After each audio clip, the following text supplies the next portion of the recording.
Testing. Ah, there it is. Okay, okay, okay. And this is muted, but also it's fucked up. What happened to my... I know that this messes up my thing, but like, what the fuck? Okay, I just put default.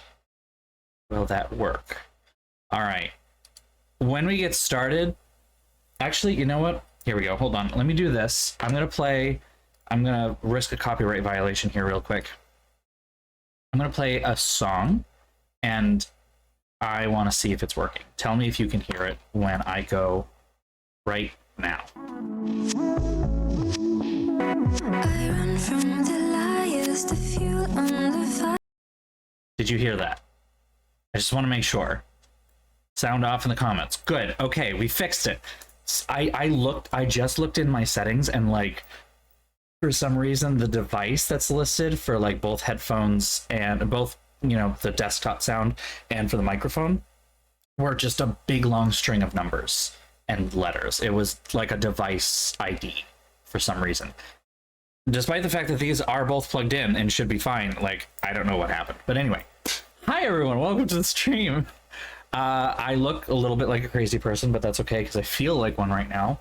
I had like a little bit of food left just as the timer was running out. Like I ate most of it, so I was at the point where I was like, you know what, let me just go to break and I'll finish what I have right here, and then I won't be eating on stream. Easy peasy.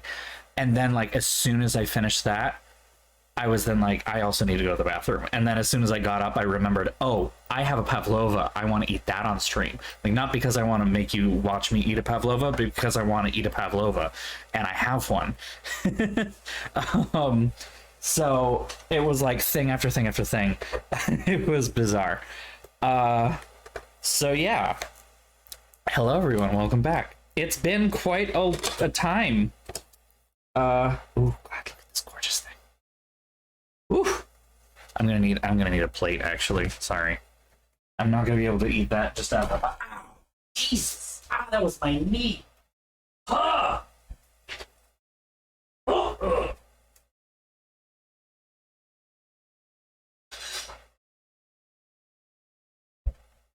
tiny little plate. Tiny little plate has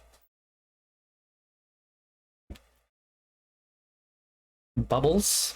They look like bubbles. I know, GBBO, right, I know. Honestly, okay, so the funny thing is I started watching GBBO before I found this bakery that my colleague took me out to. Oh, it's a little... I guess this needed to stay really cold, didn't it? How do I take this out? I'm gonna rip the box apart, because otherwise I don't think this is coming out properly.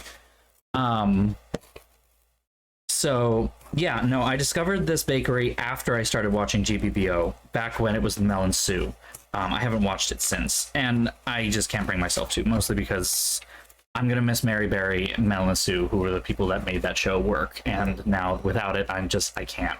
I'm sorry.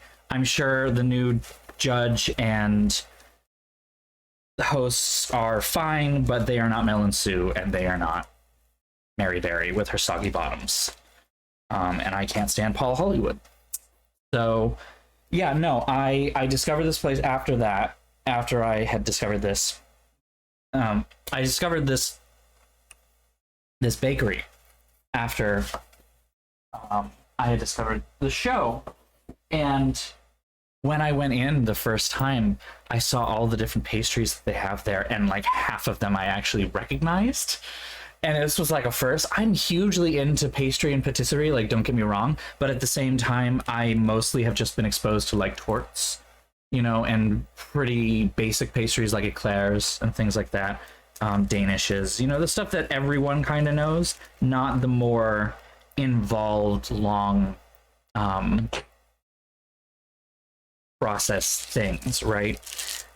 So I go in and like the first thing I see, there's a couillonnement right there, and I'm like, oh my god, I know what that is. I want to try one. I want to try the heavy honey battered syrupy frickin' Breton pastry. Like, let's do that. And then like it's just like thing upon thing. It's great. So yes, a pavlova, a lemon meringue essentially, with raspberry topping, obviously. So it's going to be delicious. Delicious. Oh, yes. And after the pasta salad that I just had, I think my depression is cured, my anxiety is gone. Like, just pile it on. It's great. Honestly, it's like, it's not as hard to make as, I don't know. I have not actually made it myself personally, but like, I could, you know. I've just never gotten around to doing it because I've never had a reason to make going on wall. So whatever. What I have made is Schwarzwald Kirschtorte, which is a bitch. Let me tell you. And Kirsch is fucking useless for anything else. It is a disgusting and vile liquid. Like, just Kirsch is an awful liquor, but the only good thing, the only redeeming feature is that it features in Schwarzwald Kirschtorte, Black Forest cake. If you know, Schwarzwald literally meaning Black Forest, and Kirschtorte meaning cherry cake or cherry torte. And I did a really good job both times. I don't have pictures anymore, unfortunately. I did take pictures. They got lost with my last phone, where I deleted all of the year and a half of pictures I had on that thing. Anyway, so yeah, no, it's been an interesting thing. Let's start with some good things that have happened to me lately. Let's start with that. How about that? Instead of jumping into some of the bad things, because there are bad things. So it will be a week from tomorrow, will be my last day at my current employment. Today, because it will be the last time I see one of my coworkers. He's going to be gone next week on vacation, and so I will not see him again. He took me out to lunch today. That's how I got this pastry, and we had a lovely lunch together, and it was really delightful seeing him. He gave me flowers, he gave me chocolates to say goodbye. It was so very sweet of him. He is such a dear, wonderful man, and I'm so glad that I got to work with him the last 6 years. So I am going to miss not working with him. But I will definitely be keeping in touch, if only because I need to coach this man through all of his tech issues. Poor dear. He's 75, 76 years old. He is a sweetheart, but technologically challenged. So, and we were in the middle of trying to work out how to fix his internet and cell phone and cable TV situation, because it's been a tangled mess since I've known him. It's always been a tangled mess, bless his heart. So that will probably not completely go away. It just will be, he won't be able to walk around the corner and ask me about it, which might not be a bad thing for me. It might mean I can get some work done. Bless his heart. He's such a sweetheart. So that was a really lovely time. Bittersweet, of course. You know, the whole thing is bittersweet. I'm not gonna lie. I started cleaning out a lot of my desk today, and cleaning stuff that's honestly not even mine. It's stuff that's been left there for years, probably decades at this point. I mean, I was shredding. One of the reasons I was late getting home and therefore late eating was because I was shredding student employment records from 2003. Like, I was in middle school at this point. Like, but we gotta shred it because it's got personal information. We don't need it anymore. We're not holding on to it anymore. So yeah, from like 2003 to 2010, I shredded all that stuff, and it was just like, holy crap. Yeah, I'm sad that I'm leaving too. I am both happy, sad, and also scared. Not gonna lie. I've been here for 6 years. I've been in this exact job for 6 years. I know what I'm doing, and like know my ins and outs of the whole system and the whole actual like library system, the software, and I also know the ins and outs of the organization, and therefore I am comfortable. And I am now moving from a place that I am comfortable into a place that I am not yet acquainted with. So it's scary, you know, I'm not gonna lie. It's this undefined quantity of fear that has no particular source, and therefore I cannot pinpoint the source and cannot fix it. You know, I am stuck dealing with the fact. Yeah, and I'm worried about having to relearn things. I mean, hell, even the library's search is a different engine. It's an engine that I'm familiar with at the very least, but I know the ins and outs and how to use every part of the system we currently have. And I'm going to be moving to a totally new one that I will have to probably learn a lot more about the back end, honestly. The front end, I know a fair amount about. It's a pretty common thing across all libraries. It's EBSCO, for anyone who knows what that is. So if you know what the EBSCO interface looks like, you know what you're dealing with. But like, it is also kind of weird to be working with it and it be physical materials and not working with it and it be electronic materials. Like, that's just weird. I mean, there's definitely going to be some exciting stuff that I'm going to get to learn. It's just also going to be kind of frustrating because I'm going to have to learn how to do things on different systems that I knew how to do before. You know, so it's like, I know how to do this on this software and I want to do it, but I have to take twice as long now because I don't know how to do it here yet. But I might not have to do as much of that as I think either. My job is going to be different than what I do right now. So, and yeah, no, that's a good point, Ragnarok. Honestly, I am going to enjoy actually having more to do. I'm going to enjoy not watching YouTube videos for, you know, the majority of a day to fill my time. I am going to enjoy actually having stuff to do that aren't just projects that I've given myself. And that's not anything to say against the people who I work with, you know, and even my immediate supervisor. That's the problem that I'm running into at the place I'm currently at, is that our department of the music library, our branch, is fully staffed and the rest of the library is not. So a lot of the work we're doing kind of depends on other people who are either unable to help us because they're taking on third and fourth job responsibilities, or aren't there anymore. They've left. So, you know, we're all kind of twiddling our thumbs waiting for stuff to get going and giving ourselves stuff to do, and it gets really dull really easily. So, and I'm gonna be making more money. Pretty happy about that part. Pretty happy about that part. So, let's see. Other good things. There was definitely another big good thing. Oh god.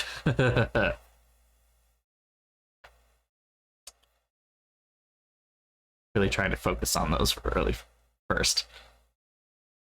I mean, the other good thing is I have this amazing dessert that I get to eat, which I'm very excited for. I mean, I've been apprehensive about a lot of stuff lately. I'm on the board of an organization. We put on a convention every year, and we're dealing with things right now that I just don't have the time, energy, or headspace to deal with, because I'm kind of trying to focus on what's right in front of me right now. So I'm just kind of like, guys, please stop. Stop with the things. Stop them being a thing. And we just like chill 5 minutes, stuff like that. So, you know, I have to contend with that. Sometimes I do kind of wish that I weren't on the board of directors. That was a mistake that I made. It feels like I sometimes think it was a mistake. So, yeah, no, I saw all of that in spurts. The place I was camping the last couple of days. I was camping from Saturday until Wednesday yesterday. And the campground that I was at has like no cell service whatsoever. There's like barely any. You can't even make a phone call. Like it'll show a bar, but you're not getting anything out of that bar of service. It's great. They do have Wi-Fi all throughout the campground, but it only works during certain times. So, like, because yesterday was going to be rainy up there, we actually got hit with a northeaster up in New England. Apparently Boston didn't get hit at all, which is a shame because we desperately need rain. But New Hampshire, where I was staying, did get hit with rain, and it was just kind of like drizzly and not like, it wasn't like pouring rain all day, but it was kind of gloomy and gross all day. So ahead of time, Tuesday night, I stayed up till like 3 o'clock in the morning downloading movies off of my Plex server in order to make sure we could watch something and have something to do the next day. And I, like an idiot, tried to, well, little bit more backstory. We have a Plex server where we actually store our own movie files, and we can then stream them either within our own house or even externally. So, Dune, the new Dune movie, 2021, Denis Villeneuve. I'm probably butchering that name. I'm sorry, but gorgeous movie, absolutely gorgeous. Most of the files that we have on our Plex are like just 1080p. You don't really need that big of a thing. We don't need like 4K amazingness every time we watch something. But we made an exception for Dune because it is so visually stunning and striking that having it at that 4K high fidelity is actually a really good idea. We also have made it HDR. Like, it is a huge file. It's like 20 gigabytes of one video. It's huge. And like an idiot, I decided to try and download it. Now, mind you, there are two versions on our Plex server. We have them kind of, it is a little complicated, but I essentially made an access version and like the big one. So if we're watching it on one of the big 4K screens or something, we can play the big one. But if we're watching it on the 1080p screens, like if you're watching it on, you know, your computer or another TV or elsewhere, like, just do something that's easier to stream, right? I thought that's the one that would download. I was wrong. So I was up until 3 o'clock in the fucking morning waiting for this thing to download. Then we didn't end up watching because we ended up watching Young Frankenstein instead, which I now being able to actually appreciate a lot of the original Mel Brooks movies. Because don't get me wrong, I love The Producer's stage show and then the movie that was with Nathan Lane and Matthew Broderick. But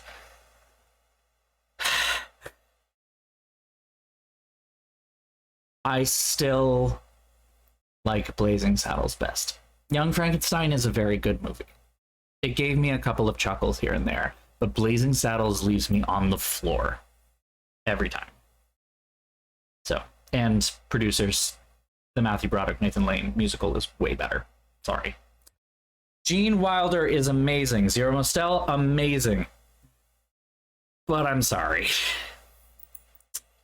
I gotta go with Nathan Lane because he's a wonderful man. Anyway, hello Digishell, you just came in time for the trauma. Yes, yes, Elliot, you were destroying my computer for a while trying to watch that. I've since turned that feature off, and that's why there's the Access version of Dune now, so that won't happen again. Because now it's on a much less powerful computer that will not, it will melt if you try to play that. It's just, oof, it's a thing. So, yeah, it's a complicated setup, Ragnarok. I totally understand. I mean, I have already been asking myself sometimes about whether getting a dog is a good idea for me, even with the fact that I have a backyard and we have a rather large house. Maybe it was Blazing Saddles. Oh, we finally figured out what that movie was after all this time. So yeah, it's a difficult question bringing a dog into a city, and especially if you're used to having pets in a much more rural environment. You know, I won't say it's really that rural, but you know, my parents have a half acre, and that's much larger than this postage stamp that we have here. This is probably like an eighth of an acre, probably not that big. It's a really big house, and it has a large yard for Boston, but it's for Boston, you know, whereas I used to live in New Hampshire and we had lots of space. So, you know, it's complicated, and yeah, dogs require a lot of direct attention that can also be really difficult to you know, to adapt to. So I don't blame you at all for the decision you made. You made a really good, brave decision, and it was the right thing to do. I'm glad that you discovered that about yourself. I'm so sorry that you had to learn it this way. Like, it sucks.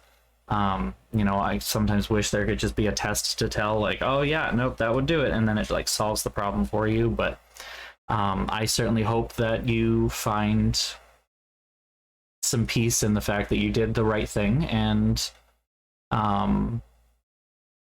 yeah, Italy in April. That sounds like a really lovely time. I'm jealous. I've never been.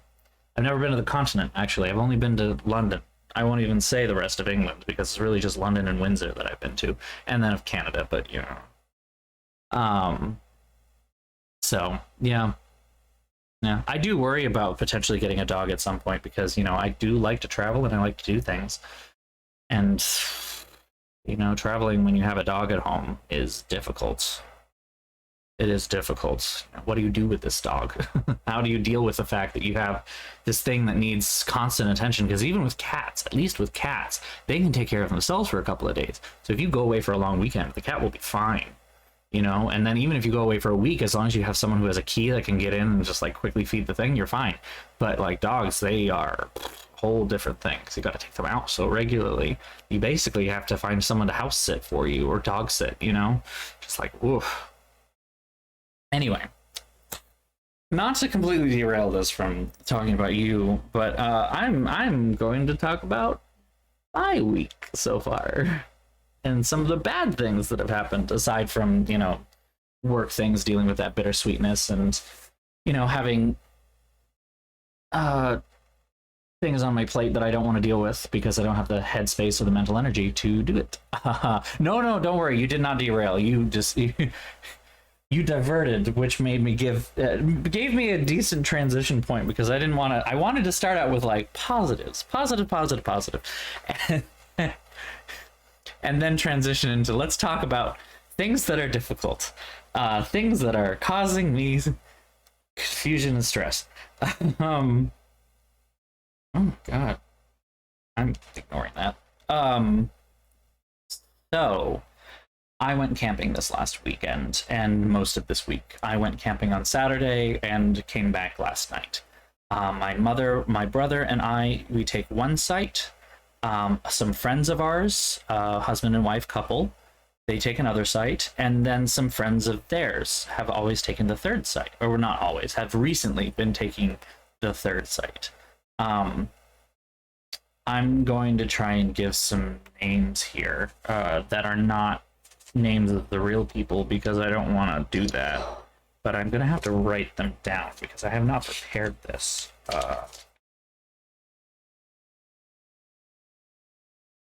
And I'm gonna try to make it names that aren't people who I actually know or can't be mixed up with people who I actually know, which is gonna be even harder.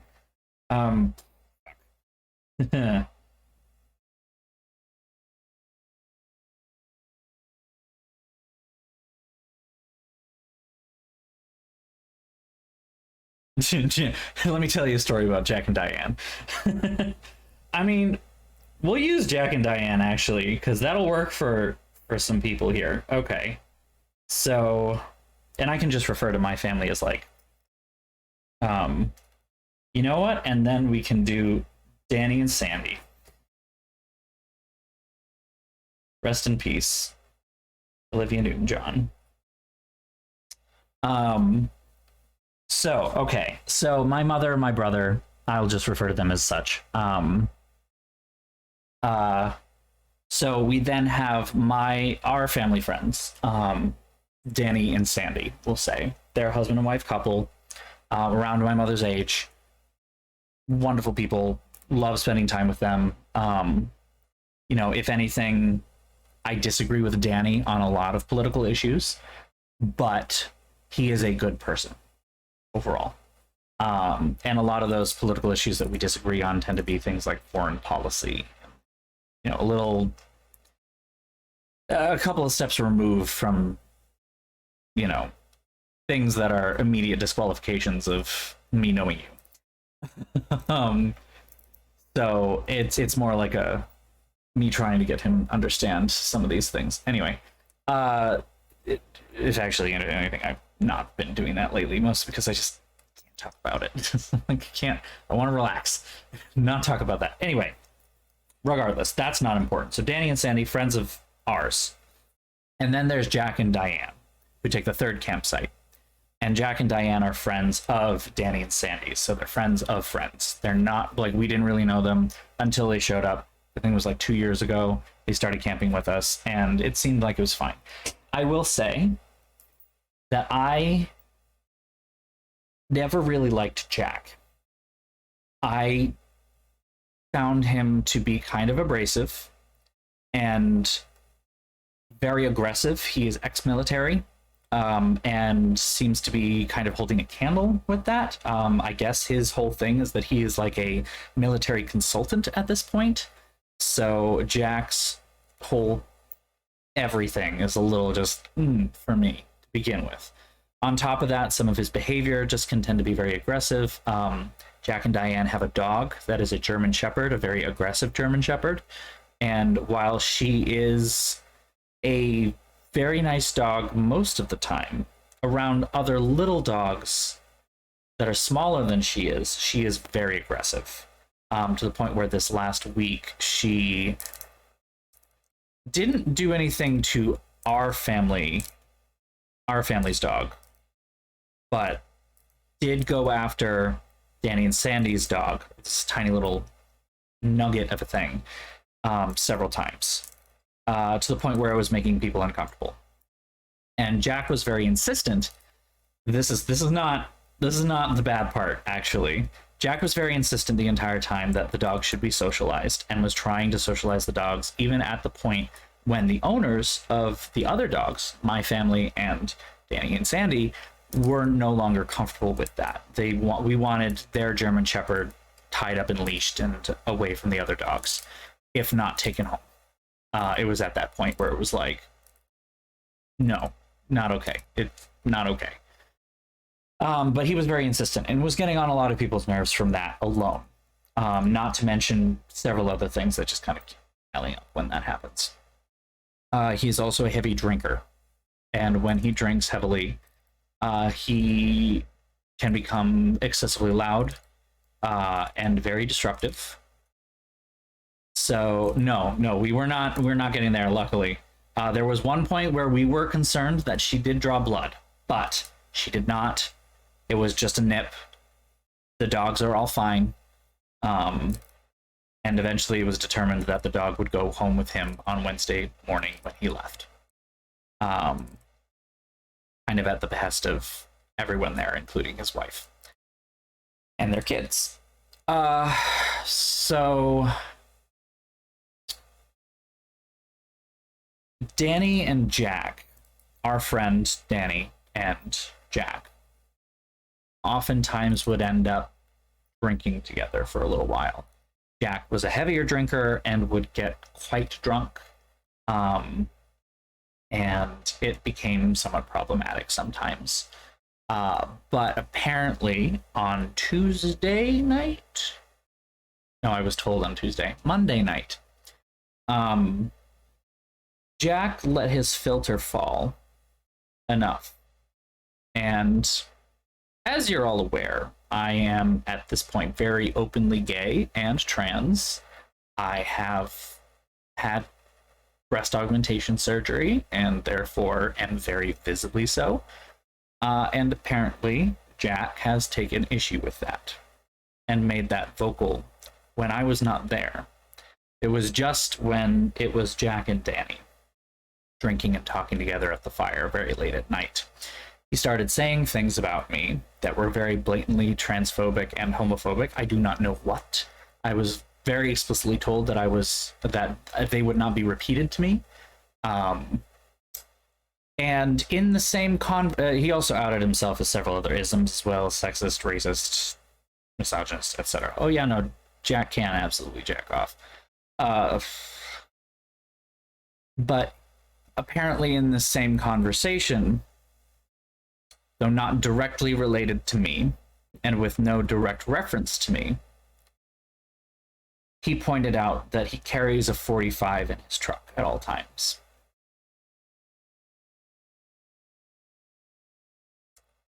At which point, Danny told him to shut the fuck up and went into his own camper, left him sitting there alone, and made it very clear that he was no longer welcome. So, I want to follow this up with, I am doing fine. I am okay. I still, at this point, do not believe that I was in any direct danger, but it is pretty clear to me at this point. It has started dawning upon me just last night, really, that this was an indirect threat against my life for existing, which is a new experience for me. So my mother has already taken steps to ensure that I am never in contact with this man ever again. He will not be coming camping next year, very clearly. And if for some reason he does, we have things in place to make sure that it will not stay that way. So, if anything, I'm just kind of pissed. Feeling kind of weird about it, still processing a lot. But yeah, I'm very, very glad that my friends have my back. I also want to add, too, that I am confused at this point how someone can be married to Diane. And I want to circle back to her a little bit, just because Diane is a doctor. I do not know exactly what she practices, but she is a wonderful person. We started talking before Jack even showed up. They came separately. Before Jack showed up, we started talking, and because she was a doctor, we started talking about my surgery and my recovery and how things are going and what it's been like since. And, you know, she's also a woman and has breasts, and therefore we were having some... She was having the... You know, I've had this conversation numerous times with people who have or have had breasts, where I say something and they're like, yeah, no, you got to deal with that now, don't you? And I'm like, oh, I know, but come on. And the biggest one at this point, in this instance, tends to circle around how I kind of hate wearing bikini tops. I hate wearing bras. I hate wearing bikini tops. I find them to be pointless and unnecessary, and I feel like society should just catch the fuck up and deal with the fact that, yeah, no, I have breasts, and that doesn't really matter if you see them or not. They are not inherently sexual. And I feel like I'm a great poster child for that, because it's always so focused around female breasts. And so I'm now like, okay, what are you going to do about like this? Like, how are you going to deal with that? But I'm also not looking to get arrested, so I don't usually I don't usually push that envelope myself, but I do complain about it vocally. Anyway, so we were talking, and, you know, at the end of our conversation, she kind of just goes, are you happy? And I, you know, many people have asked me this at this point. I said, yeah, no. No matter how much I may complain about these tiny little things, they are tiny little things, and I actually enjoy having that I have to deal with them to some degree. As much as I can't stand some of these things, like under boob sweat, dealing with fucking bra sizes, which are a fucking labyrinth and nightmare in the United States, and worldwide, really, but United States especially. You know, all these little things, they were things that I knew would happen, and there were things that I knew I would have to contend with probably for the rest of my life at this point. And I was more than okay with that, and I still am. I have zero regrets about what I did. I also just kind of wish that I could, like, you know, feel my chest in some places, but it's starting to come back. And so after I told her all this, she was like, she was genuinely happy for me. She was genuinely glad that I had gotten the care that I needed and was able to get it done, you know. And I cannot for the life of me understand how she is married to a man like that. But at the same time, like, my sitting here indecision, how do I deal with this? What do I do? Do I do something? Is there something that I can do? Is there something that I should do? Should I stop? Should I not? Like, just leave it at this point? Like, it's already been taken care of. There's nothing that I can or should do. Just leave it be. And I'm kind of leaning toward that at this point. But one of the things that has crossed my mind is, like, it's pretty clear at this point that Diane does not know about what Jack has done or will say, or Jack's own views on some of this. And in some ways, it's pretty clear that their relationship is not very solid. It was pretty easy to see how much more comfortable she was after he left. But, you know, seeing certain things from within a family unit that is under some kind of stress, the obvious solution is not as easy and obvious. It creates some more issues that, you know, otherwise could be. And I question too whether telling her would put her at risk. You know, I don't want to put her or her children in danger. Or I also I don't know. It's just, it's, so yeah, it's an interesting experience. Like I said, it's new for me, and I'm still trying to process some of that. Like I said, it's a bit new for me to actually know that someone made even an indirect threat on my life, if that's what this is. But I have a hard time I have a hard time wrapping my head around this without that being the case. You know, I really don't know what he could have meant by, you know, disparaging me in a transphobic way and then following that statement with, I have a 45 in my truck, because what the fuck? What the fuck does that mean? But I am, again, like I said, very glad that the people who I'm around are so supportive and so ready to have my back, you know? So I'm glad of that, at least. So that's where I am at right now.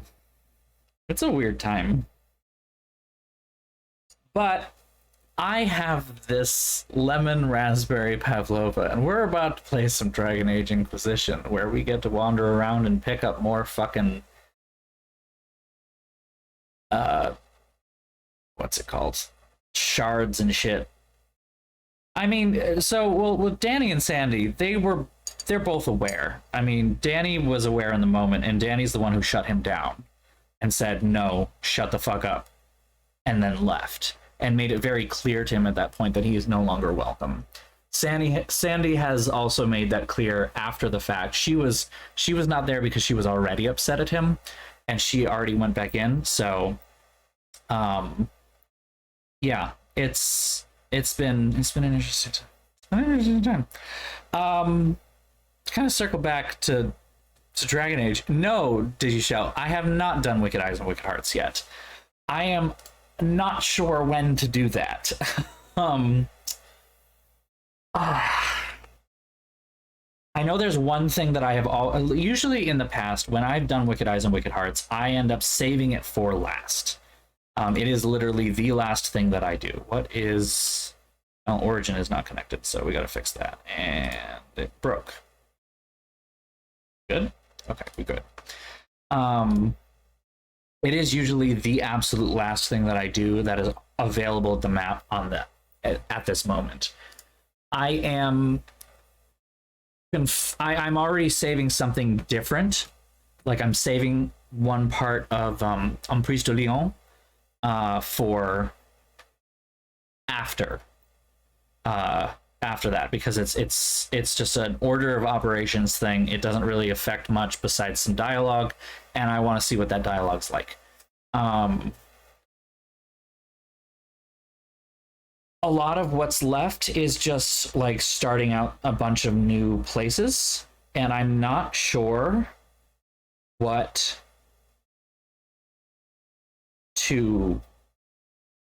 is important to do before Wicked Eyes and Wicked Hearts, and what doesn't matter.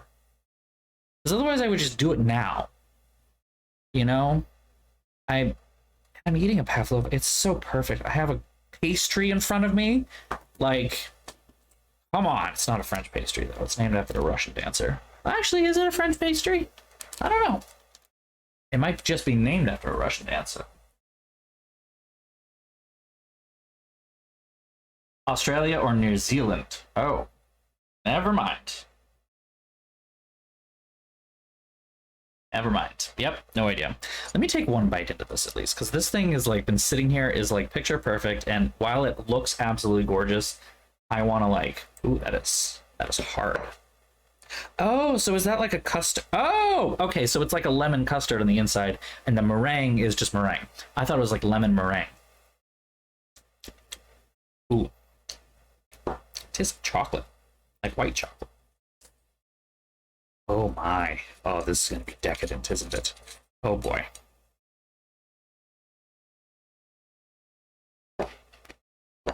Oh.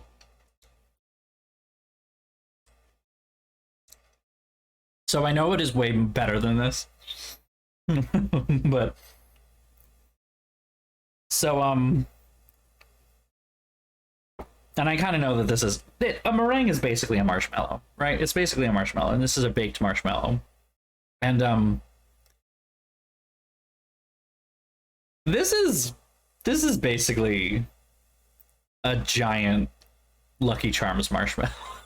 I feel so bad saying that. This is so much nicer than that's supposed to be, but like it's a Lucky Charms marshmallow.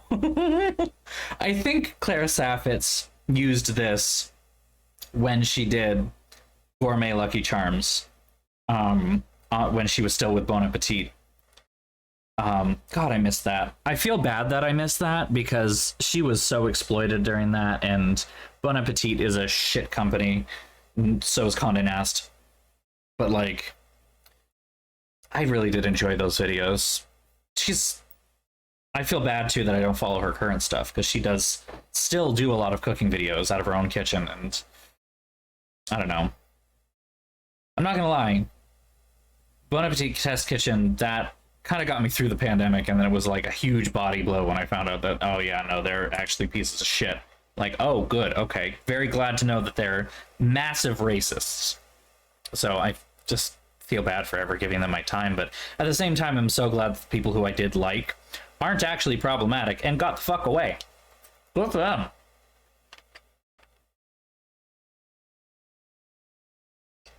Oh my god. It is nicer, honestly. It is nicer than freeze-dried marshmallows, but I cannot get past that particular comparison given the texture. It is impossible. That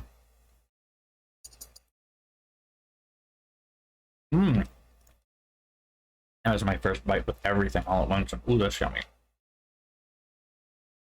Woo! Yum-y. Okay.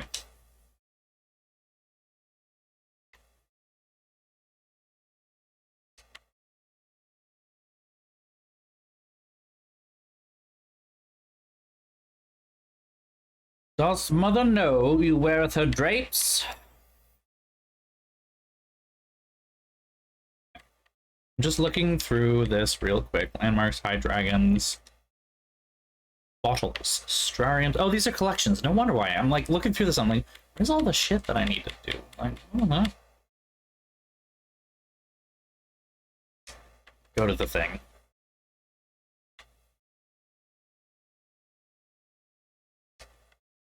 So, oh, right, I haven't done that yet. Sorry. I'll fix that. I'm a mess. It's fine. I'm just a mess. I'm a mess. I'm a mess. I'm a mess. I'm a mess. I'm a mess. I'm a mess. I'm a mess. Mess.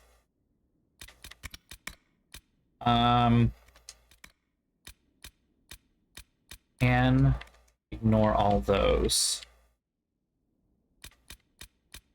I keep saying Emprise de Lyon, and I mean to say Exalted Plains. Emprise de Lyon is something different. We can go back to Emprise de Lyon. So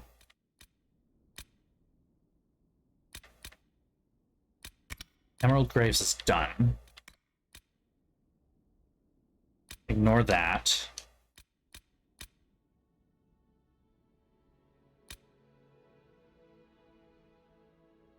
Western approach. Western approach.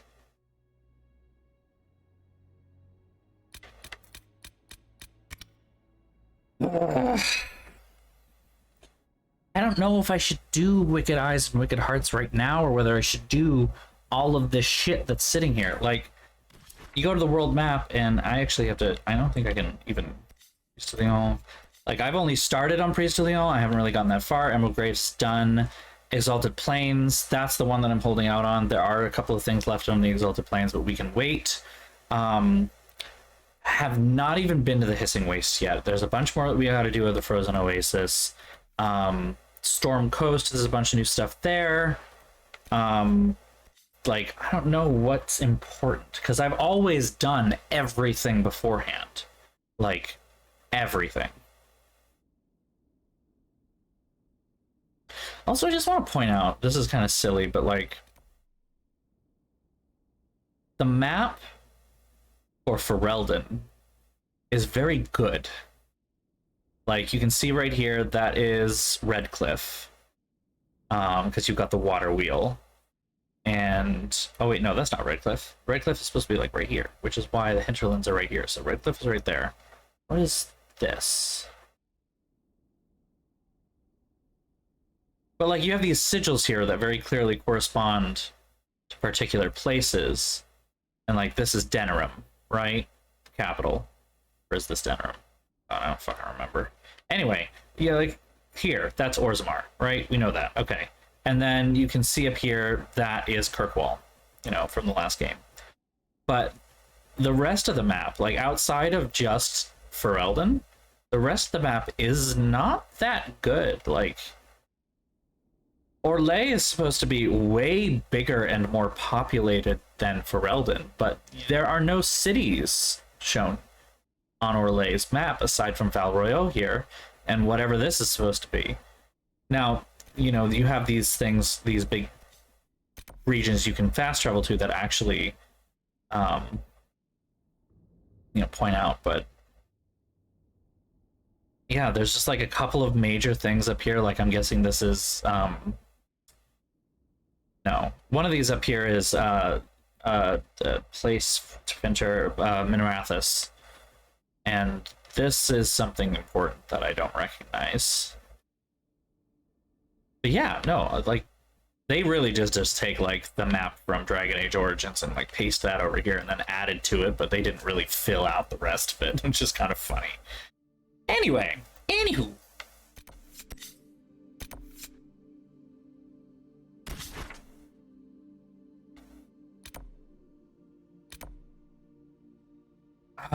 Okay.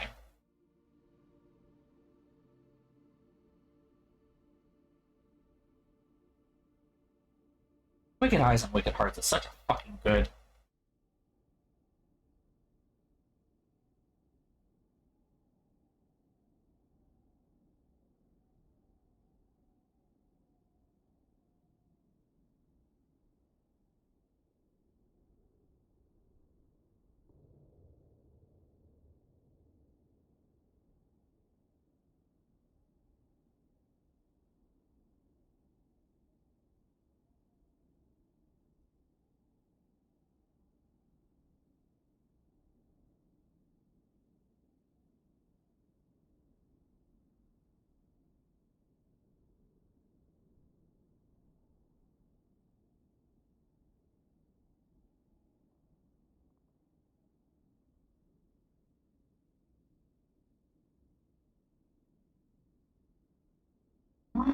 No one's giving me advice on this. I'm looking up this forum from years ago and it's not telling me whether I should.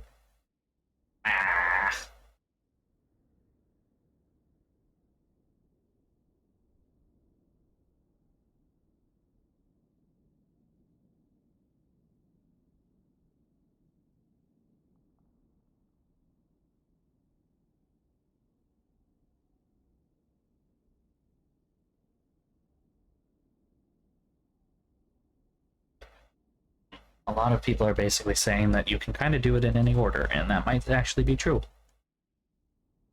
Absolutely.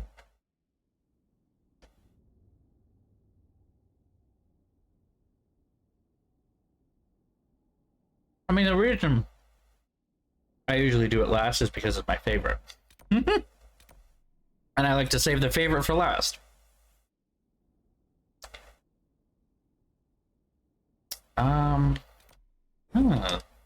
Open that up, I guess. Ooh! Oh, why no travel?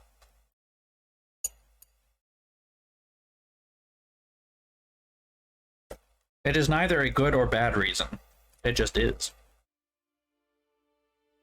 Ah, this is decadent.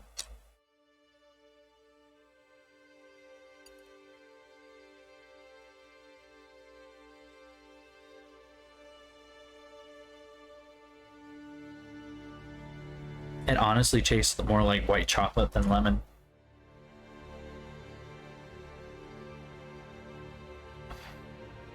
and wash it down with some Coca-Cola, which, just to give you an idea of what this tastes like right now, this is making the Coke taste like it doesn't have sugar in it.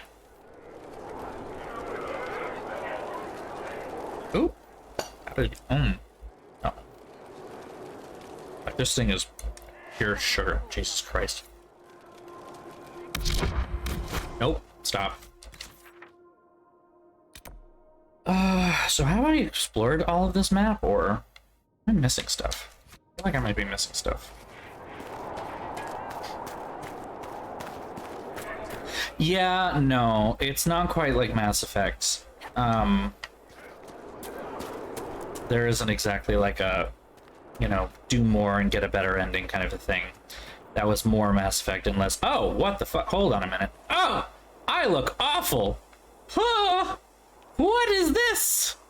What is this? I just realized I forgot to start the game in the right way. Whoops. Nothing matters. I did it wrong. I started it from the regular launcher, which means none of the mods are actually activated. Whoops. It should be an easy fix. Like a really easy fix. You literally just launch it properly this time and then it's good. But something has to go wrong every time I start this game. Something, you know? At least one. We're gonna close that, and then we're going to find the mod manager button. There we go.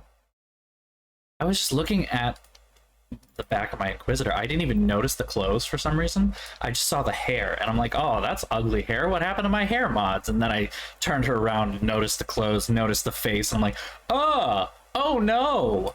Oh no, that is not what I intended. It's one of those things where once you install the mods, you have to run it with the mods, otherwise it will look like you have an alien. Now, like, at least she looked a little bit like a normal human being, but like, I remember sometimes where I've had some mods installed and then like had to remove said mod. And then you start the game up, you look at your character and you're like, was I always that pale?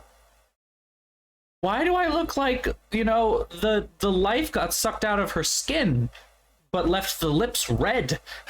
Like, oh! Seeing ghosts. Alright, we're gonna try this again.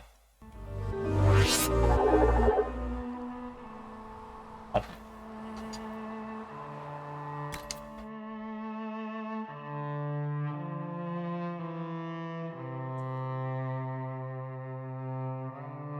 In theory, everything should be fine.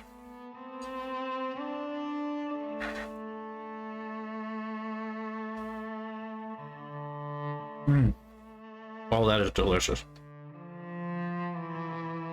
Ooh, there's a lemon. Okay. There is some lemon in this. The cream honestly tastes like it was white chocolate.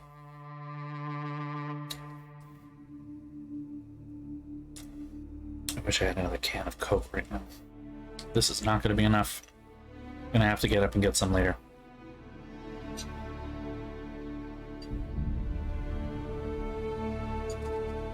This must be kind of tricky to make, I'm not gonna lie. You have to bake the meringue into a specific shape and then fill it and then... excuse me. That is much better.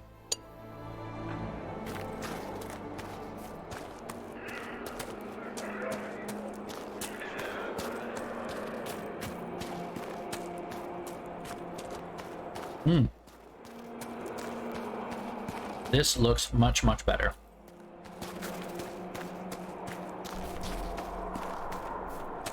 So yeah, is it like this way? Hold on. Yeah, go straight. As long as that's not that as a cliff. Never mind. We'll go down through the... Oh no! Oh no! Shit. If I just do this, she will teleport, right? Here we go. Alright, we're gonna run down here a little bit, and then we're gonna take a right. I think we haven't done this yet. I meant to, but there's a hole in the map, and I don't like holes in maps. Everybody's in for the chocolate today. I approve. What's that? Large chunk of bloodstone, I guess. Well, I filled in the map. And there's nothing worth our time. Okay.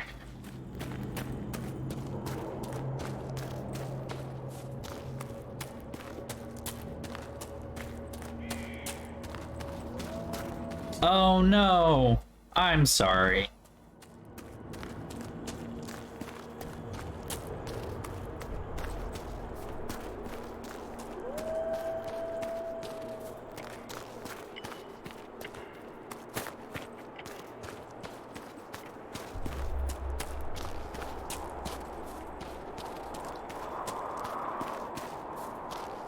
Ooh.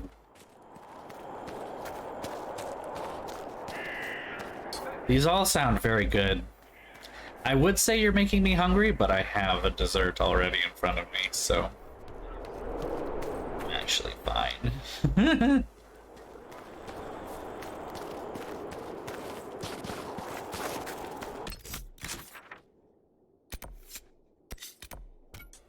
What's that?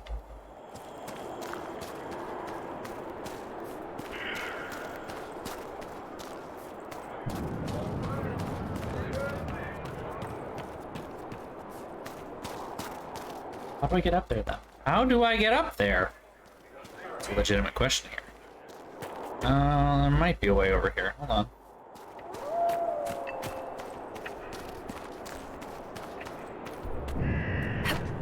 I don't know if this is a legitimate way to get up, but it's legitimate enough. Oh, is that a grave? That is indeed some kind of grave site thingy. But this is, however, not a way up, as I had hoped originally. Never mind.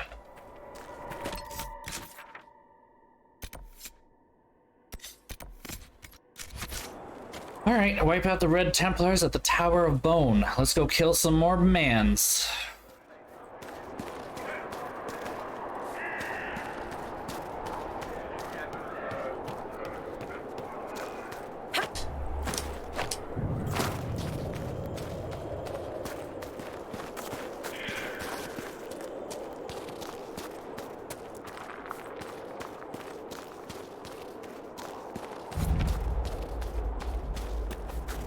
Ooh, what's that?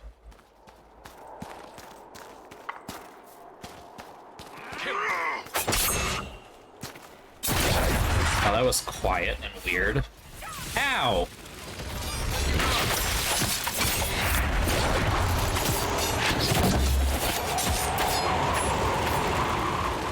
I'm not gonna lie.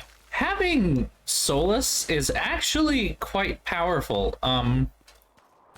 Vivienne is a boss-ass bitch, and I love her, but, Solus is doing a really good job of kicking ass right now. That I usually don't associate with him, so that's a weird feeling. Ooh, okay. Like, this blizzard spell that's like mass freezing people is great.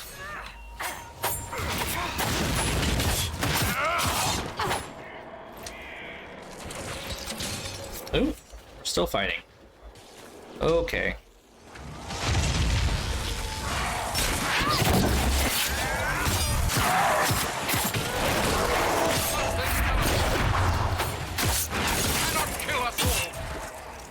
You cannot kill us all! Well... Want to rethink that statement, sir?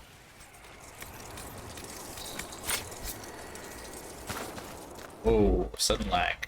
Oh boy.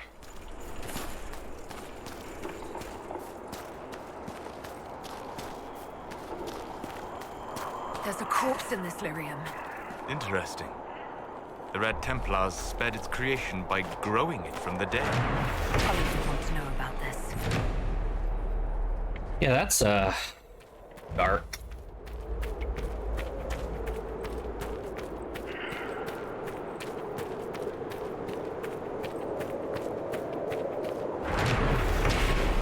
We might be able to rebuild this.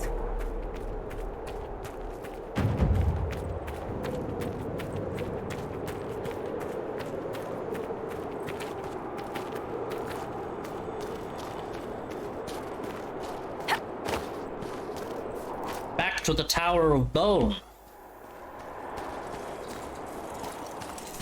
I feel like I'm missing something down here. Kind of like important, but seen it, so guess we're okay. Oh, there's a big guy. Big man. No, it's not a bad spot to camp, but we gotta kill this guy first. Ah, because otherwise he does that shit. Oh, wow. Took him down relatively quickly, so, you know, actually that wasn't that bad. I was definitely thinking that was going to be worse than it actually was. Scream?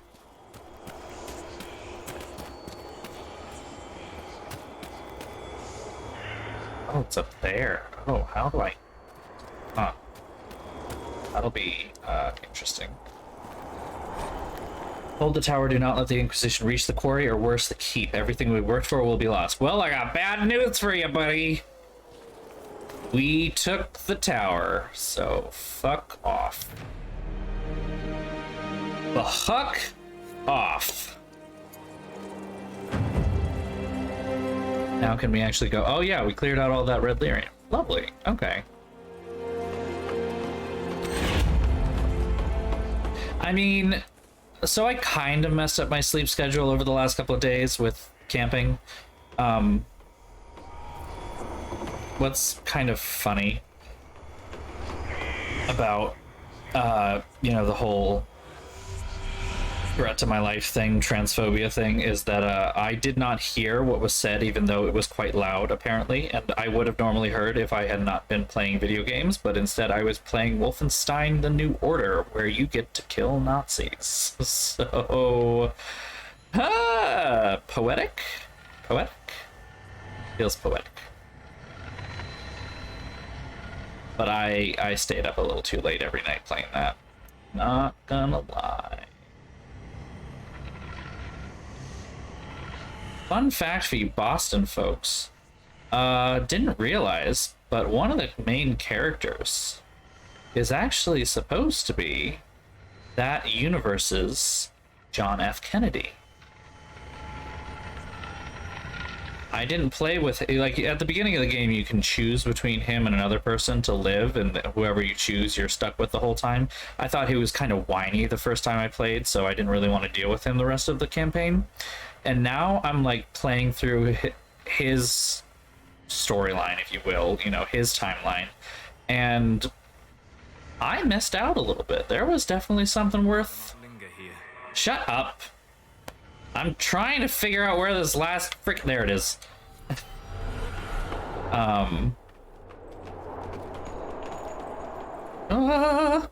Smooth. Oh, can't go inside? Can't go inside. Okay.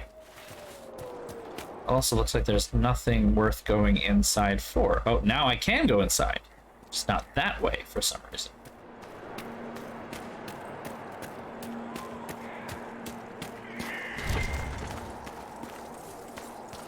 So yeah, no, it's an interesting little thing. And not only that, also, but you play with him. He's supposed to be the universe's stand-in for John F. Kennedy, and depending on who you choose, you also get another person in your base who's kind of an ancillary character. But you know, the first time I played, the original time with the other person, Fergus, the person who he came with was named Tekla, was her name. And she's kind of like this overactive mind sort of genius, like everything is crazy, and she's got all these papers written everywhere, and don't touch anything, she knows everything. She knows where everything goes.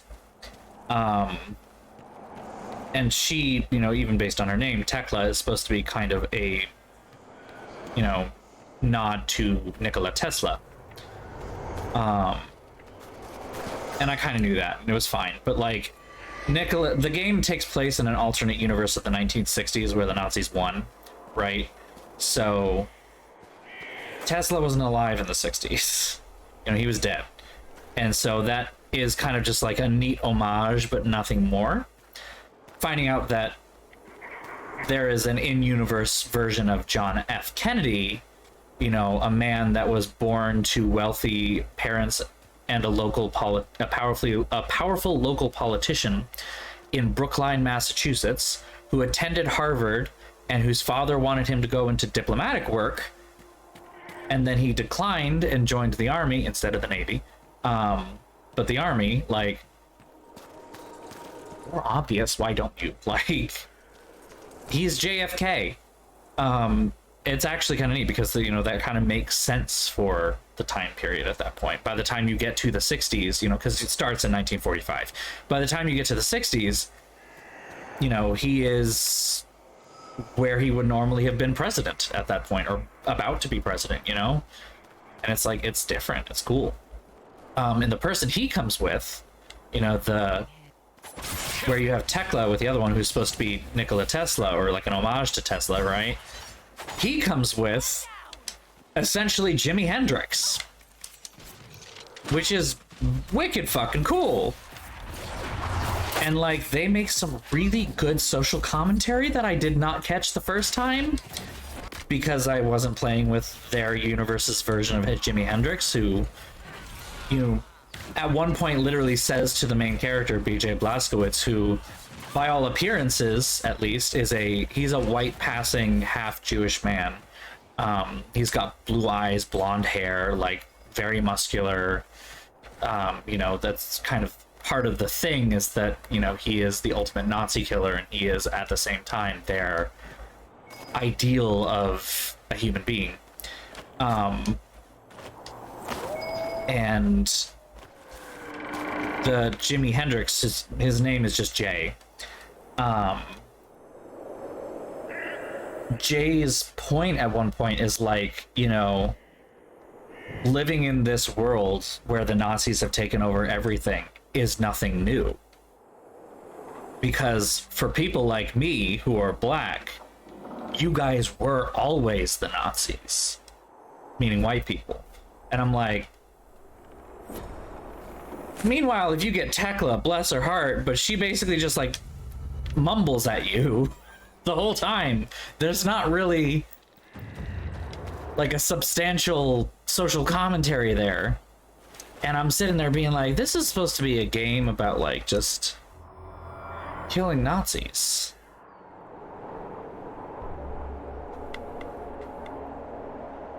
Huh.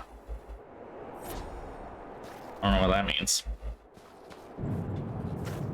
I don't know, it's just really cool to me, and I'm kind of really excited that I'm getting to learn new things about this relatively old game that, you know, I say relatively because it's from, you know, the beginning of the 2010s, which was already a reboot of a very old game, you know, the original Wolfenstein 3D, which is just, you know, a pretty straightforward shooting, like shoot gun, kill Nazis thing, you know, power fantasy kind of stuff from the early days of PC gaming.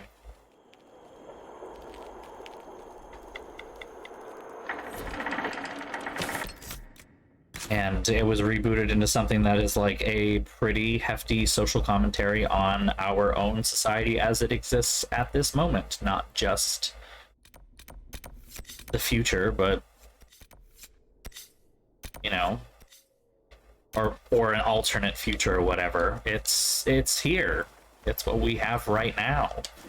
It's like, damn, just didn't expect this. Fuck yeah, Machine Games. I mean, I knew the newer game, the sequel that came out, is bigger, I guess is the good way to put it. Like, it makes bigger points. In fact, when did it come out? Oops, come on.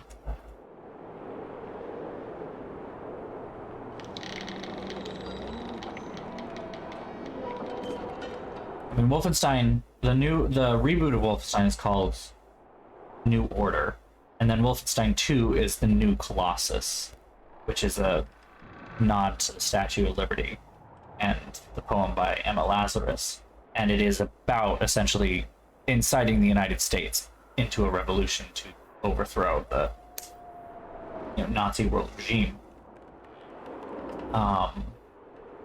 by the end of Hard in Hightown, almost every character is revealed as a spy or a traitor. Wait, you read my book? It was in the Inquisition library. Everyone but Donnan turned out to be in disguise. Is that common? Are we still talking about books, or are you asking if everyone I know is a secret agent? Any tricksters in dwarven literature? A handful, but they're the exception. Mostly they're just honoring the ancestors. It's very dull stuff. Human literature. Now there's where you'll find the tricky, clever, really deceitful types. Curious. Not really. Dwarves write how they want things to be. Humans write to figure out how things are. Huh. That was an interesting piece of dialogue there. For more ways than one. That I cannot all reveal in this moment because that would be spoilers.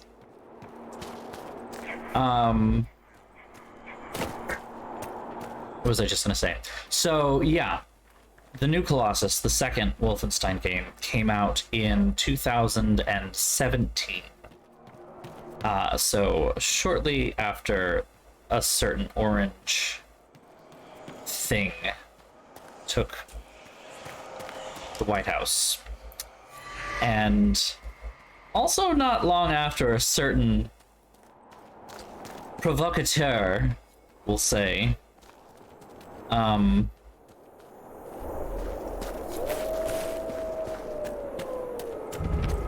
after a certain provocateur was punched in the face and was like the punch heard around the world. You know, everyone loves that moment. Because, I mean, come on, how can you not? I feel like we all know who I'm talking about, and if not, please tell me, because I will make it obvious if necessary. But after he was punched, there was that big discussion of whether this was appropriate behavior, like, we should be civil, we should talk about it, blah, blah, blah. And,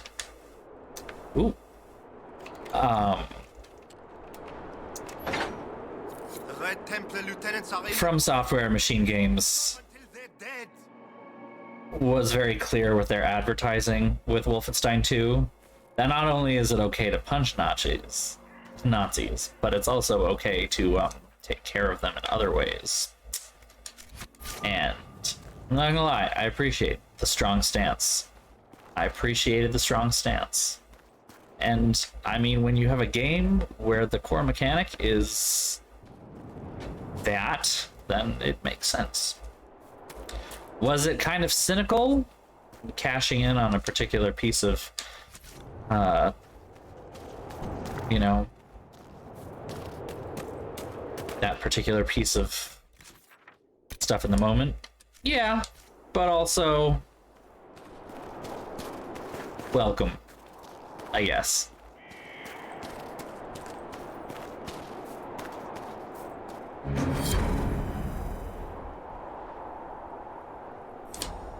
Well, person named Diane. Got him, whatever that means.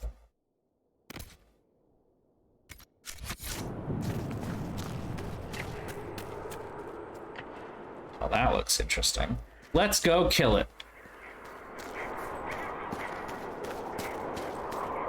These Red Templars don't get to mine scary looking lyrium on my watch.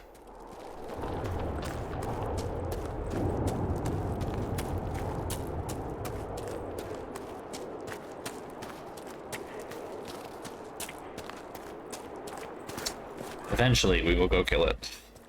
We have to run through these very cold paths first.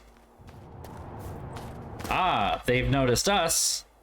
I still haven't found them. Alright. We're still up here. Let me go down. What the f...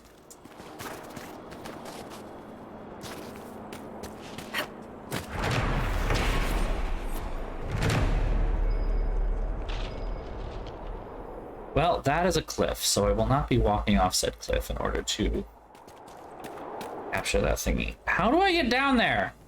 Without dying, please.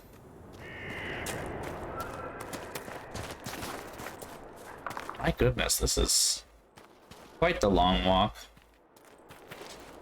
like artificially long. You know, this is taking us a long time because the game wants it to be long. It's the only way that I can figure this out.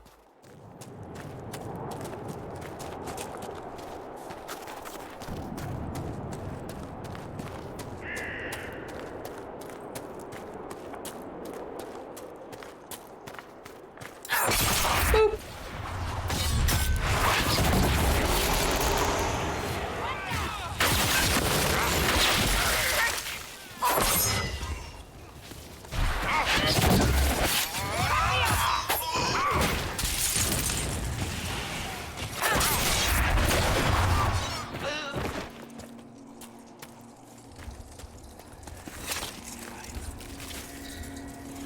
You okay? No?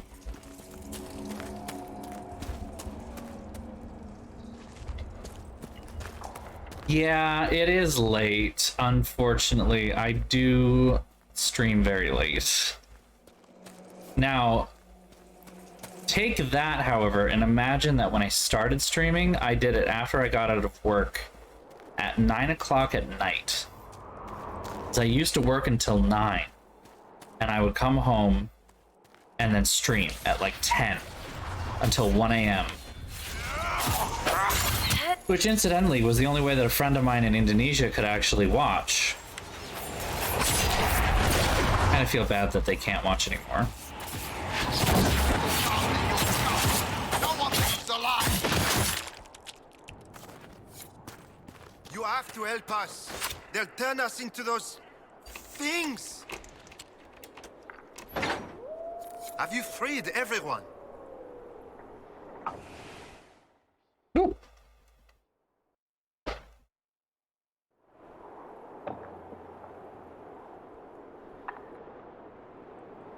The 1 to 9 schedule is definitely something I do not miss.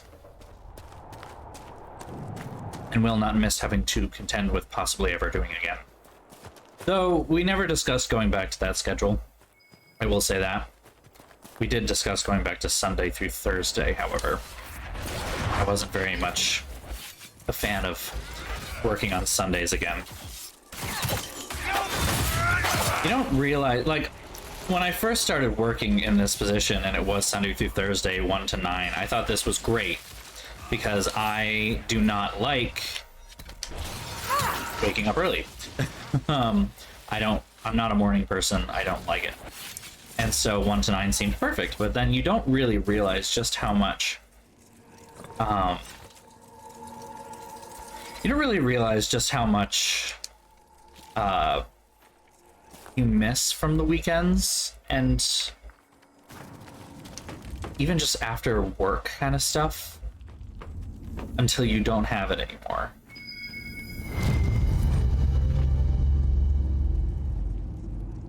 Taking over as the vessel means it has to be perfect.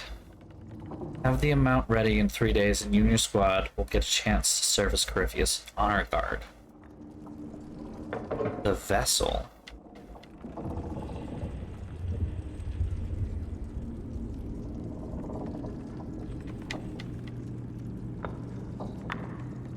We should inform Cullen that we've taken care of Samson's Red Lyrium hoard. Wish we could be there when Samson hears about it.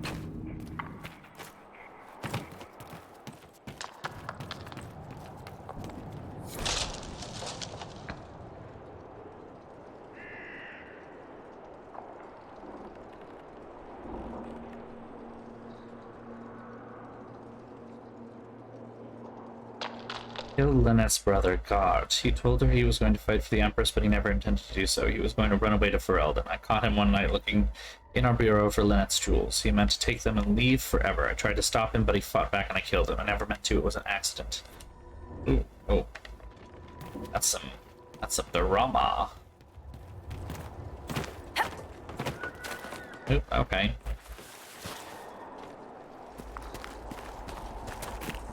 Let us out! I mean, I've never been a morning person, but I have definitely managed to adjust my schedule. No, not yet. We're getting there. I've managed to adjust my schedule. I wake up almost on my own at this point, around 7:30, 8 o'clock.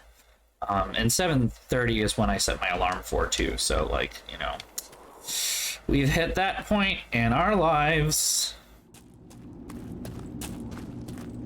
I think that's how I know I'm turning 30 in a couple weeks. It's almost my birthday, by the way. Fun fact.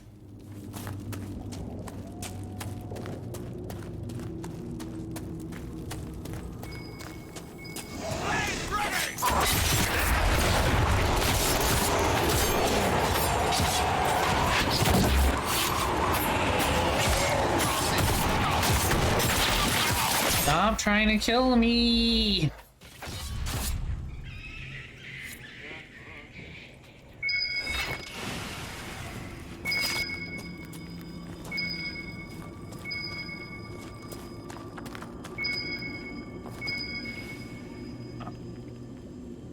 Why is that dinging?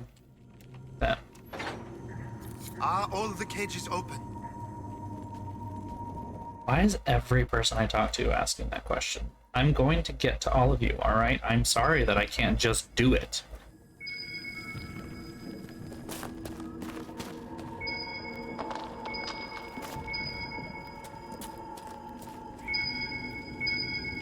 This is very weird. It's pointing to something that's like, oh, maybe it's upstairs. I'm an idiot. I can go up.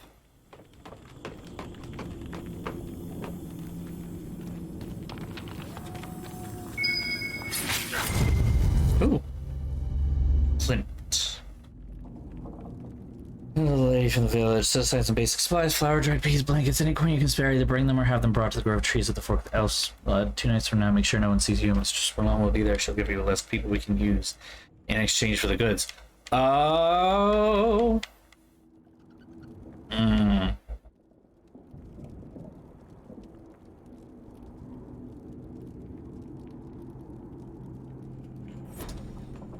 Eesh, that's complicated.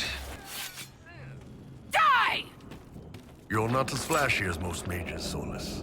The Tevinter mages I fought in Saharan tried to scare us with what they could do. Dorian looks like he's waiting for applause after every spell. Even Viv has this confident swagger. Even Viv has this confident swagger. Do you see what she's wearing? No frills, nothing to give you away. Half our targets never even see you coming. I shall take that as a compliment. If you like. If you like. That sounds like an interesting follow-up.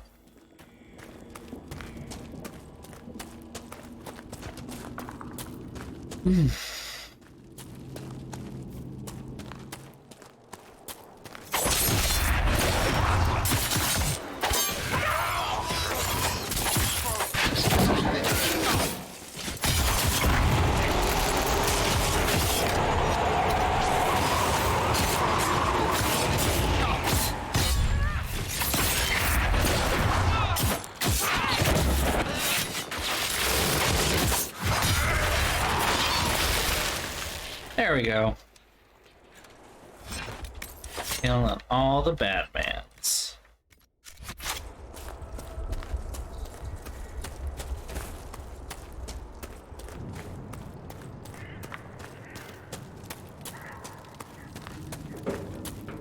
So what do we do with Mistress Boulon then?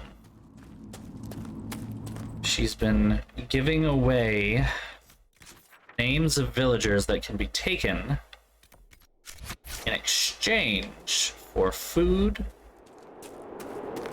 coin, and shelter. But for the villagers, not for herself. That's tricky business. Is it wrong? Yes, but in the circumstances, can we judge her actions harshly?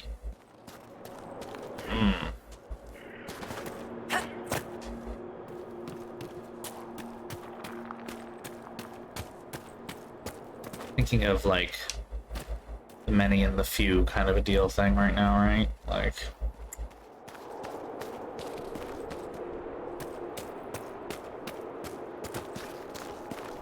neither are good answers. But In her case, what she did do was remove choice and make choices for others on their behalf. That's not okay.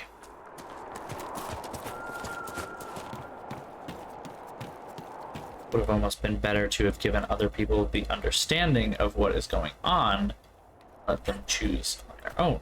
However, Let us out! they were robbed of said choice. Are all the cages open? Not yet. We'll get there.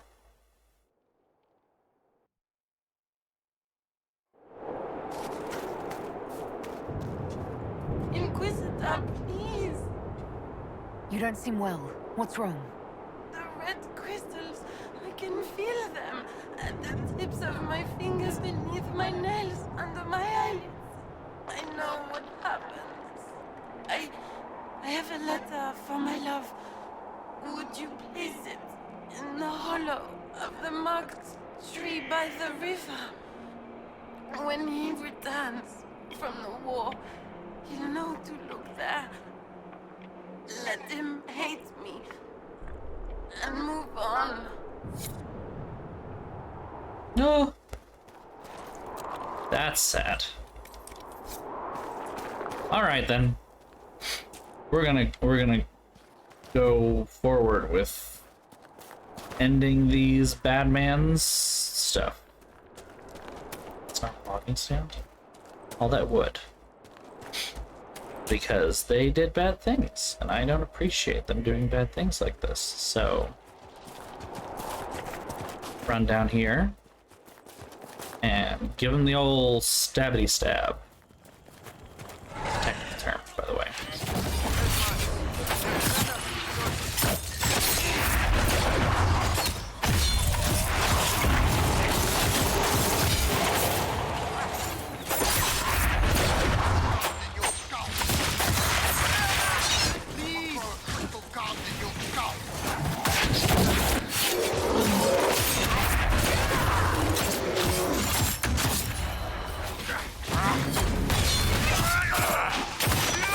Hey, quest completed. Break the lock, please!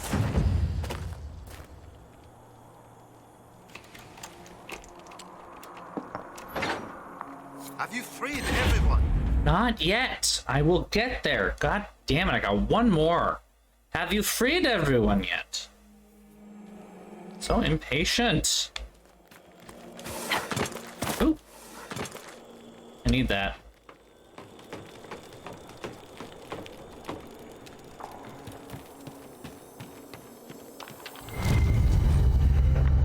Seeing the transformation, it's a horror to watch your soldiers' faces change, to realize they might not remember you day to day. It's a sword in the guts, but the ones who make it through are near invincible. Feed elf fruit to the soldiers hurting as much as they want. Beyond that, it's just waiting until they stop feeling pain. Remind them they spread the lyrium. It grows at our touch. With the materials I've sent, they'll grow enough for a dozen armies. Oh boy.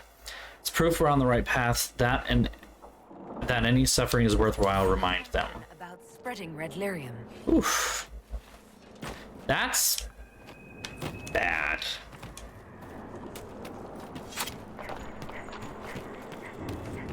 Ooh.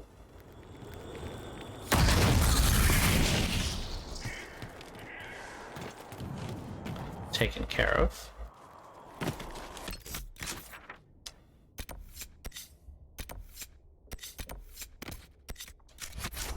Somehow make our way over to that, wherever that is. There's some caves in here. Oh. Oh. We've already been here. Okay.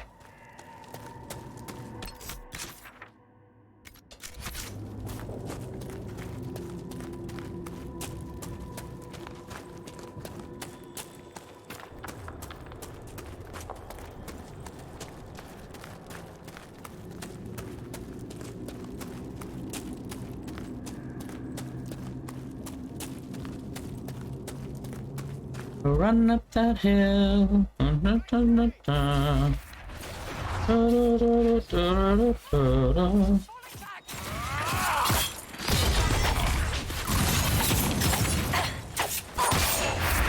I only could, I'd make a deal with God.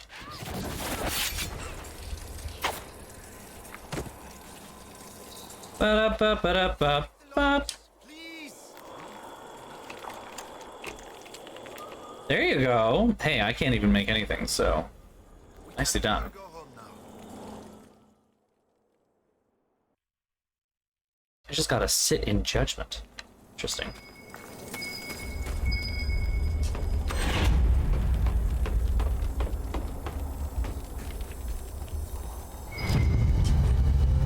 We need more villagers. We've gone through the miners already. Weaklings, get the rest from the more recent list. I don't care if the village is running out, no one will miss them. Well...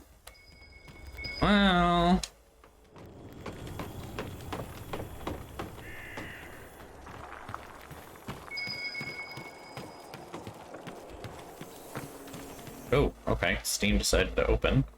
Hold on.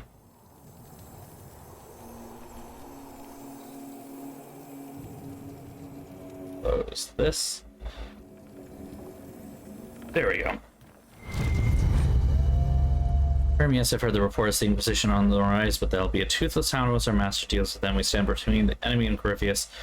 Gave us what the Gentry never would a second chance. Don't want to see a single man let him down. So delirium, let follow where we walk, take root where we settle. Never forget that your footsteps, yours, marks Corypheus' path to victory. From Samson himself. Dark shit.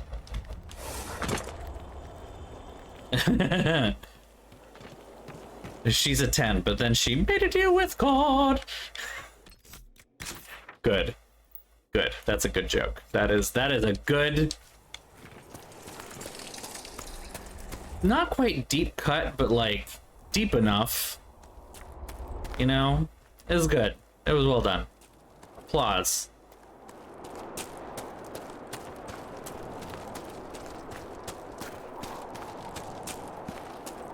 I don't actually really know the lyrics that well, but I do know the lyrics to the TikTok animated parody version rather well.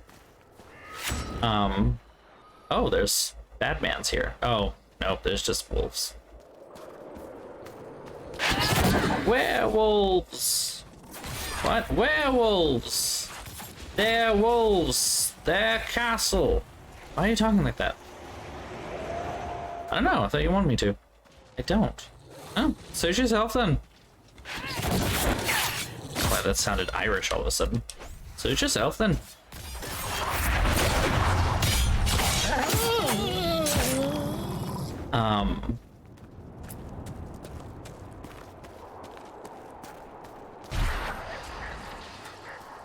I actually don't remember the lyrics as well as I thought. You really chasing this wolf all the way over there? Oh, that wolf is stuck. Something happened in the game. That was weird. Yeah, you know exactly what I'm talking about. Yeah, you do. You do. 2 avocados for $10. He said, that's not very good. I said, yeah, but you're God. Isn't money kind of beneath you? Ah, it's not fair how well I know that.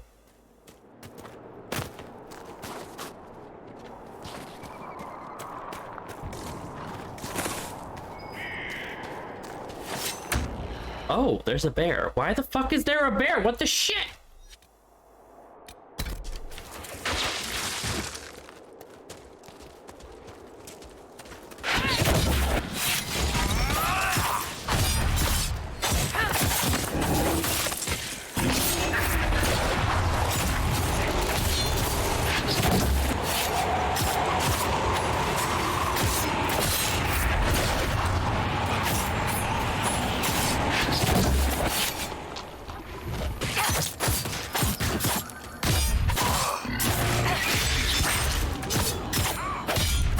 We killed the bear. Quite a chill in the air. Thank you, Captain Obvious. It's fucking cold. No shit. Quite the chill in the air. Oh, you figured that out, did you? Okay. On your own. Good job. How do I get to the other side of this gate thing, this fence area? Obviously something over there, so I'm lost. Do I have to go into the keep to do that?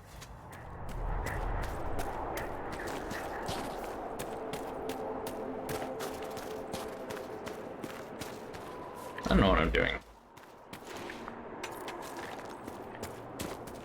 Acquired Everite times 8? That's a lot. Here, have some fucking crafting materials. You want some more? Here, have some more!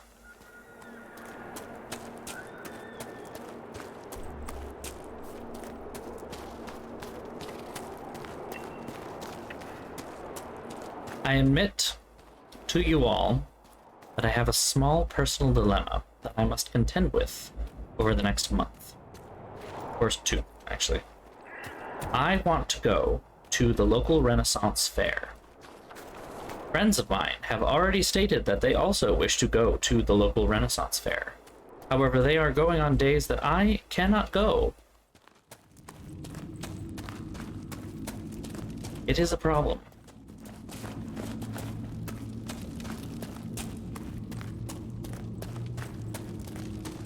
In one case, it's my birthday weekend, and I'm kind of busy, you know, having a birthday. In the other case, while the day at the festival is a good time, because it's the, how do I put this?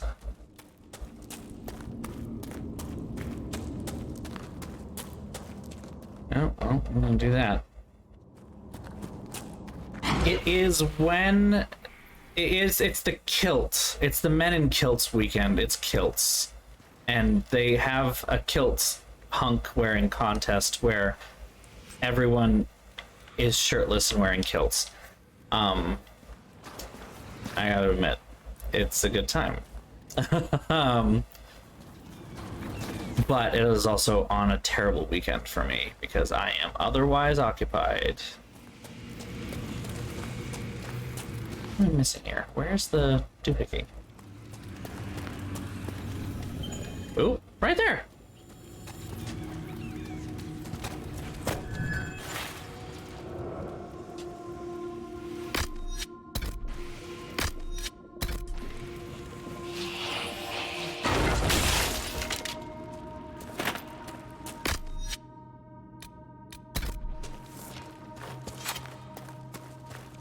There we go. I don't think that's where I wanted to go either. Aren't I going to assault the keep? Like, what's going on here? Why can't I go in? Storm the keep! I mean, that's the thing. That's the thing. The kilts. It's a good time, but like I said, I am otherwise occupied that entire weekend and cannot go. And I am somewhat upset at the overlap. I want to go to the Ren Fair in general, because it's actually just kind of a nice time. It's a little fun. It's expensive, unfortunately. It is expensive, I will say that. It's like 30, at least last time I checked, it might be more now. It was $35 for admission. I don't know how to go up there. I am actually confused right now. Am I missing something? Like, what the fuck? Did I go the wrong way? Maybe I'm in the wrong spot. Maybe I need to go backtrack a little bit here.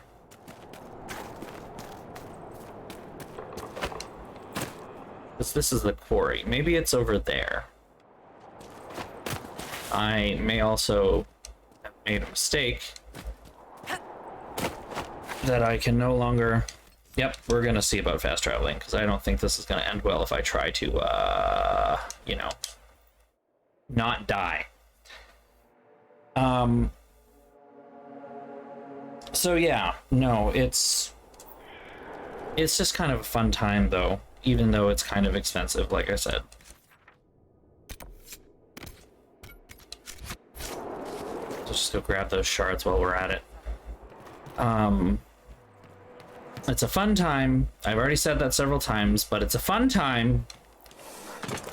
They are kind of expensive, and that is unfortunate. And they also have a weird close little restrictions that are annoying about that expensive thing. You can't bring in your own food. You have to eat the food that's there, and that admission is not come and go. You pay that $35 or whatever it is now, and like you get one entry, and as soon as you leave and you want to go back in, you got to pay again. So the idea of like dressing up for the Ren Fair has always been not a thing for me, just because, you know, because I want to do drag, and like it's always too warm that I'm hot and would need to be able to, you know, go and take stuff off and clean up, and, you know, when I'm done having fun dressing up. And I can't do that. There's no way to do that. It's like, you know, literally, what if you sleep there? You know, if you pay $35, can you just keep coming back every weekend? Like, just stake a tent in the middle of the fucking tourney field? Like, that's a thing. Can you do that? No, but and like the Ren stuff about it is ye old Boston trophy wife. My wife. It's a liminal space. You're just stuck on the Ren Fair. It's a horror movie. I don't know. It's just kind of it's fun in its kitschy kind of way. I would not call the Ren Fair that is near Boston, for those who don't know, because I can't name it. There's only one as far as I'm aware. There might be more, actually. I might be wrong. It's King Richard's Fair in Carver, Massachusetts. It's a bit of a hike from Boston, and yeah, it's a weird place. Like, from what I understand, this is all hearsay. I will say that very clearly. Oh, that man got yeeted back. Sir, you will die.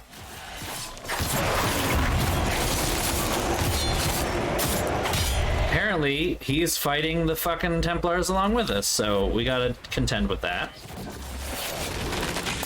You're welcome, Sir Michel. You good? Hello? Talk to me. Talk to me, dude. Oh, there's still another... What? I can't talk?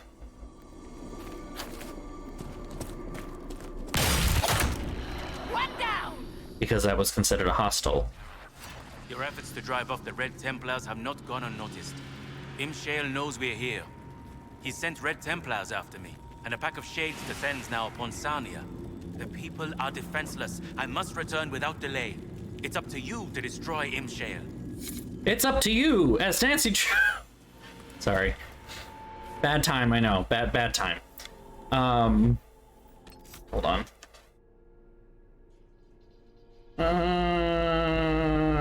don't want to deal with this. I don't want to deal with this. I don't want to deal with this.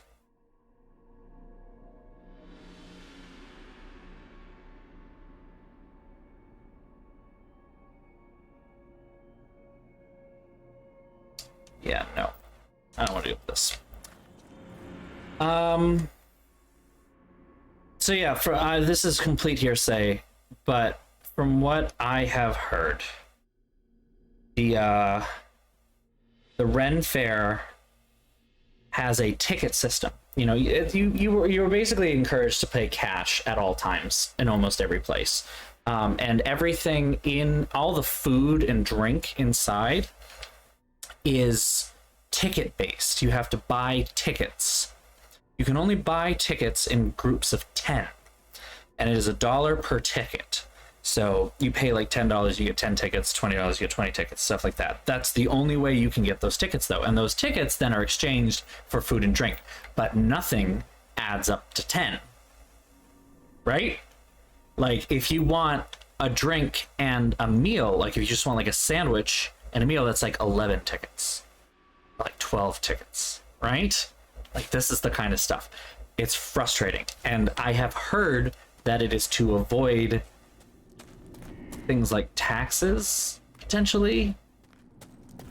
Hold on, I gotta silence this.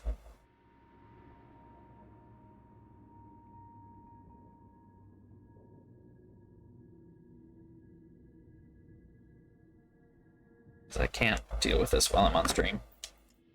So that is a pretty nasty downside, I will say. It is unfortunate.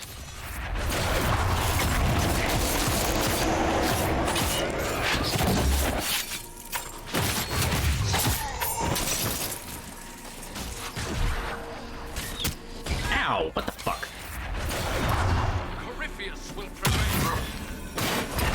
Stop, why are you fighting me? Fight the guy with the big fucking hammer. There. Better.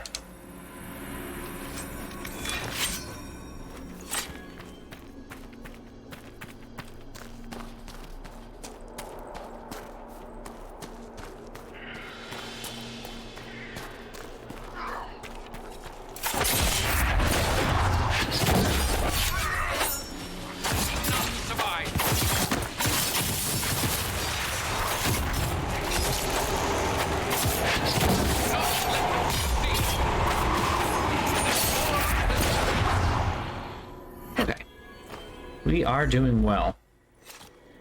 Ooh, the stream doesn't like those moments, though, does it? Huh. Why?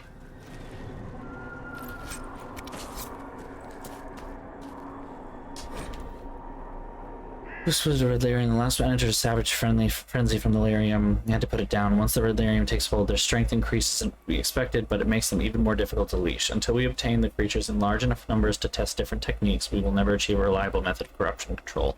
I may have to recommend setting aside the entire experiment. Surely the behemoth serves our purposes.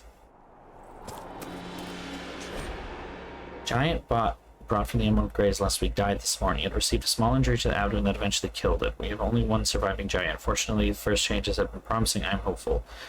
It must be difficult to capture the creatures without violence, but there's too much risk in beating them to submission. Breeding them might be feasible. Unfortunately, no one is supposed to female the species. What a horrific thing. And more than a little unnerving. Yeah.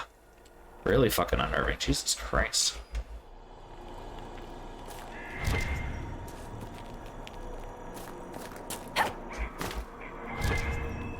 Why didn't it let me open this then?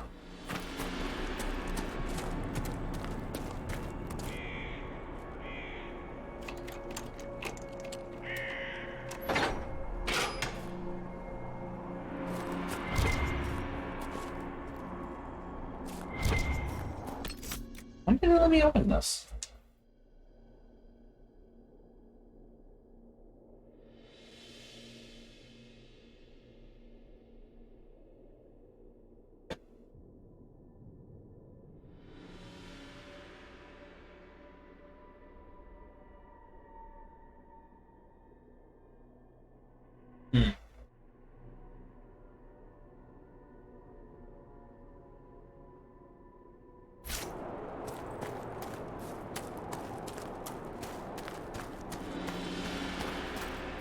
Oh, good. There's one down there. I'm guessing we have to fight it. Oh, good. Oh, good. That will be fun, I'm sure. Well, picking up a rock, and that rock is flying, and oh shit!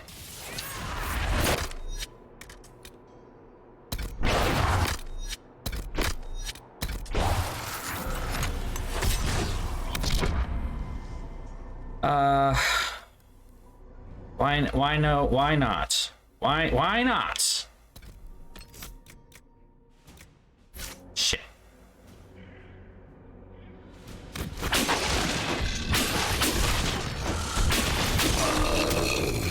Run away. Gonna run away. Gonna run away. Don't get hit. Don't get hit. Don't get hit. Don't get hit. And bring that guy back from the fucking dead.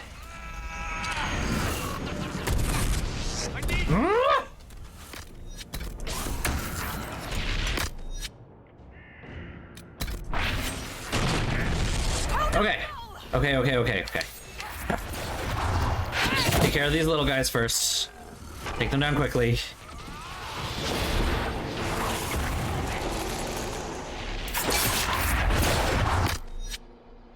This is not a good time. Okay, and then we're gonna use the superpower attack here. Hold on. Wait. Boop, and right on top of you.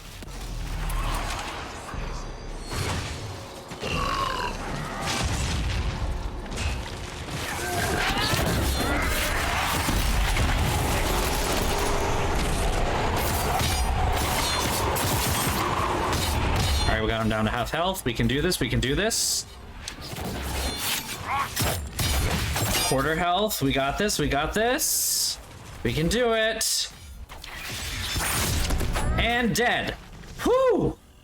That was tough. Wow. Difficult, fun stuff, difficult. We're not dying, it's fine. We're not dying, you're dying. So, did I miss a spot back this way? I feel like I might have missed something.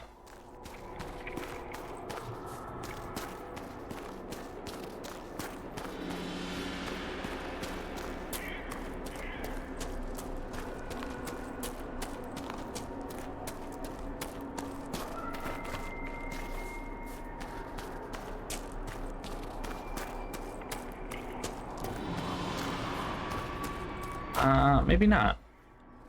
Doesn't look like you can go up that way yet. So... never mind. Take it back.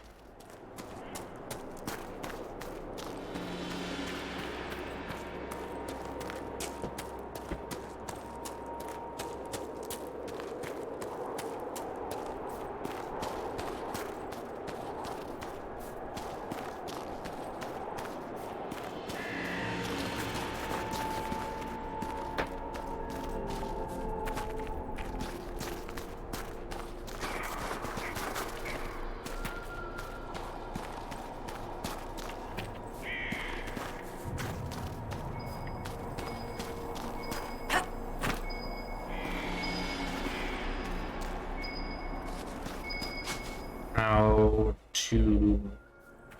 thing though? Thing is...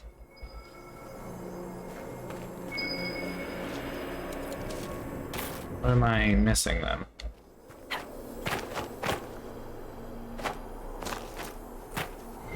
Ah! That actually worked!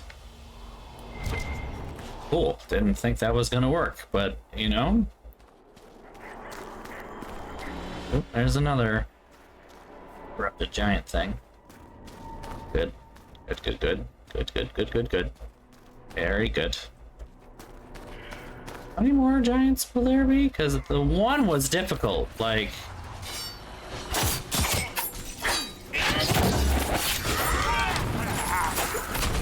fuck! Are you kidding me? Oh shit! There are two? Why is there a second one? That's not fair. Shit. We're running low on health things. And he's dead.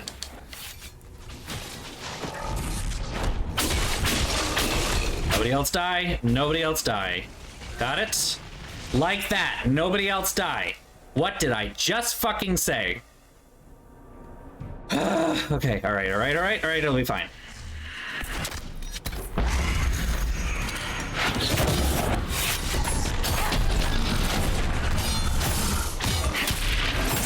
I don't have my superpower up, I can't do that. Shit, we're gonna have a rough time with this one, folks.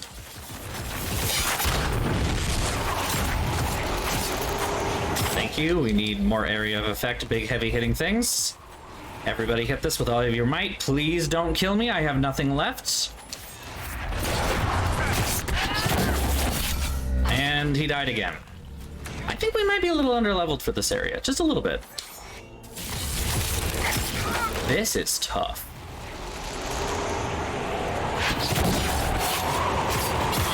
I am now tanking. This is not good.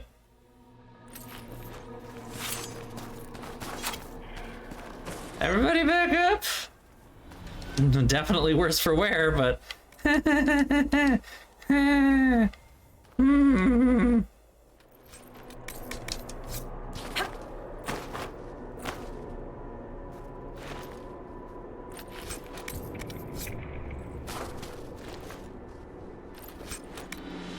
Oh shit, didn't, ooh. And ooh. In that way or this way? Is there anything over here? I think that's towards the end.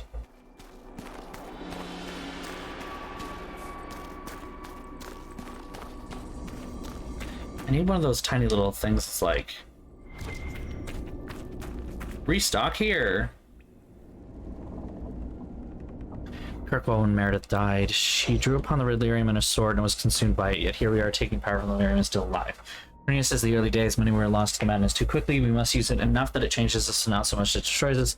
Thinks Imshale is the key. There's something about red lyrium that's help we can get the corruption at bay longer. Calling himself the gardener, is that how he sees it? He tends the red lyrium, keeping it well fed and growing not too quickly, not too slowly. Well, that's disturbing, just to say the least. What else do we got? Cousin Michelle, something to keep me in particular to be your demon. Be your demon with friend looking calls him million. Made his choice, I look forward to his attempts to follow through, although I said he'll sharpen his good touch to follow down well within a week. Alright, well, we got some stuff from the man himself, this big evil bad guy that we are going to find and probably end his reign of terror. Ooh, no. Okay. How do I get to the little thingies? Oh, maybe that's where. Hold on, hold on. Hold on. Oh, loot. Loot. Come on.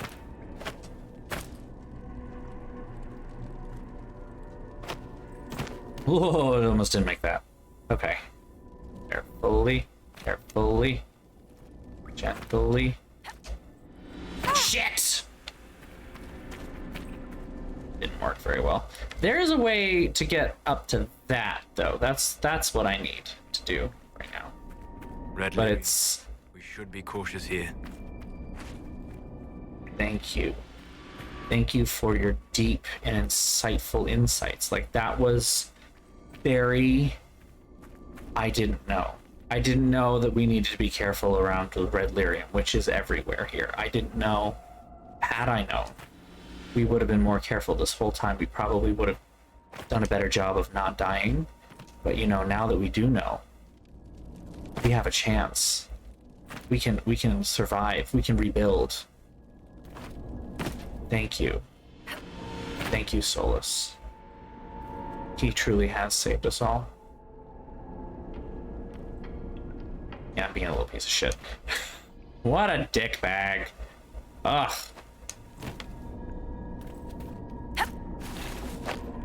I can do this. I can do this. Oh, fuck! So close! So close! I hate jumping puzzles in games like this. This is just cruel and unusual punishment. Constitution does in fact outlaw that, you know. Dear BioWare. Stop it, stop it. It's hard enough to... Fuck! This is a good time. We're having a good time here. Having a grand old time. There isn't like a village that needs our help or anything with this, you know, problem of theirs, and it's not like, you know, we're in the middle of a war or anything and the Empress of Orlais is about to be assassinated and I'm trying to get to this chest that I can't quite reach because a game developer at some point decided that jumping puzzles were a good idea for this game that has a very specific and annoying walk cycle, and it's not worth my time. Moving on. God damn it.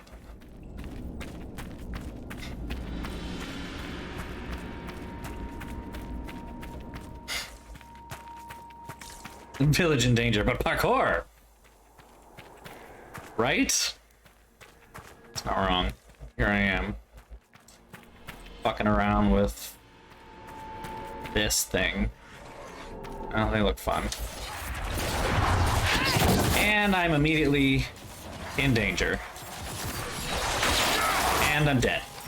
Immediately deadened.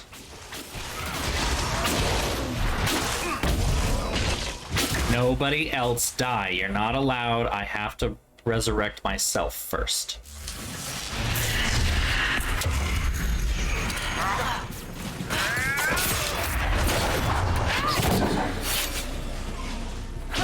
We will make it through this somehow. This is fucking hard.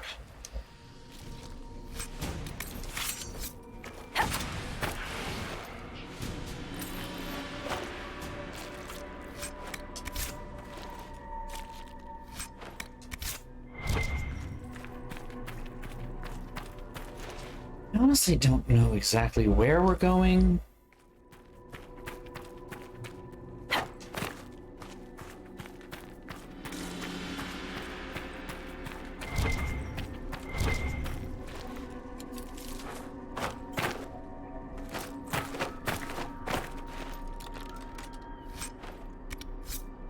Why do they keep putting these chests in increasingly cool places that are actually quite useless? Like, you open it and it's just a common weapon, and you're like, oh, okay, that was not what I thought I was getting out of this. Ooh.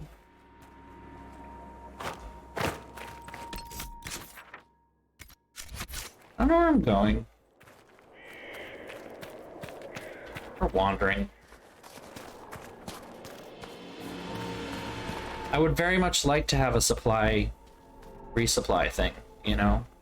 Or having the ability to not be dying. And this night, immediately when the task force and emphasis stepping into Pori, asks the general why we need a Pori if the crystals will grow anywhere. Apparently the Elder One believes the composition of the earth here will ensure that it grows more rapidly and abundantly. Some of my men feel we should take Pori to forest. General did not specify how to secure land, so I'm considering a more subtle approach. Especially for electricity administration. Alright. They're bad people, they did bad things in bad ways, we know. We've been new. We've been here, we've seen it, and we know.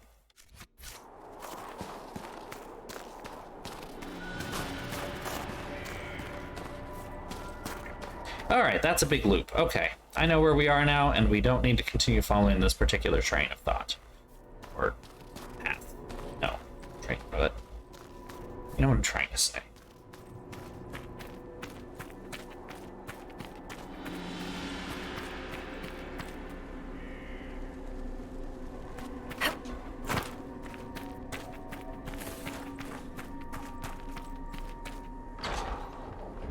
I thought those gates would be harder to open, considering we're attacking.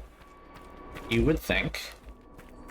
I'm gonna go ahead and save here, just in case, you know, if there is, for some reason, a inability to not fucking die in a few moments. Oh. Still nothing, huh? Okay. Yeah. I'm gonna die. There are gonna be more deaths today.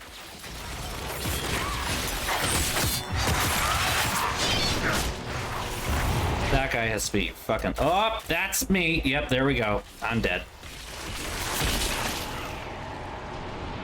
Use the spell. Zippity zappity. Jesus Christ.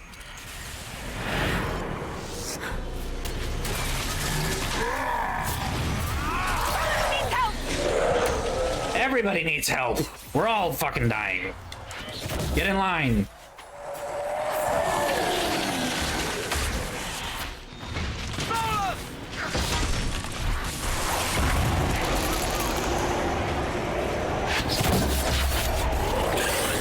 But we did it! Iron Bull. I understand that among your people you are... What is the term? Ben Hasra. Secret police. Spies, basically. You spied upon your own people. Is that so different from Orlais or Ferelden? They have all kinds of people policing them. What they say and do, yes. Not what they think. What you think is what you say and do. No. Even the lowliest peasant may find freedom in the safety of her thoughts. You take even that. That's a good point. It's a good point. You know, the Qun may be different and therefore should not be ostracized purely because of said difference. Ah, look, a supply cache. Oh, thank fuck. Okay. Moving on. We're also gonna save here. But, if they do police what you think rather than just what you say, that is... The hero arrives. But is it hero or murderer? It's so hard to tell. So this is the demon called Imshale. Ahem. Choice spirit. Talky ones. I hate the talky ones. Wait. These are your friends? They're very violent. It's worrying. True to my name, I will show you that you have a choice. It doesn't always have to end in blood.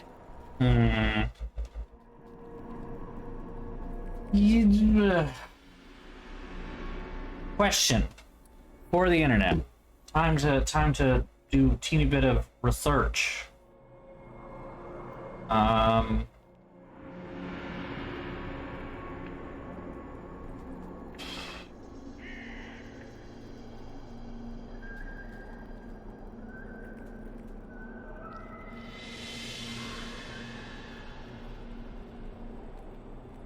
What?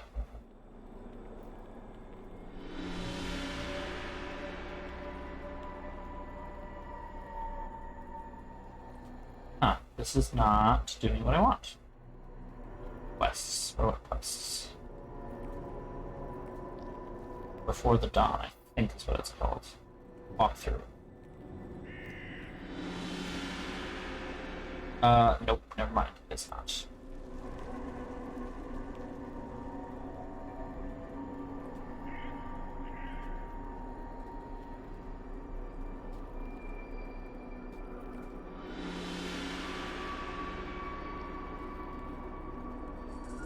Capturing select areas. Capturing select cube. There we go.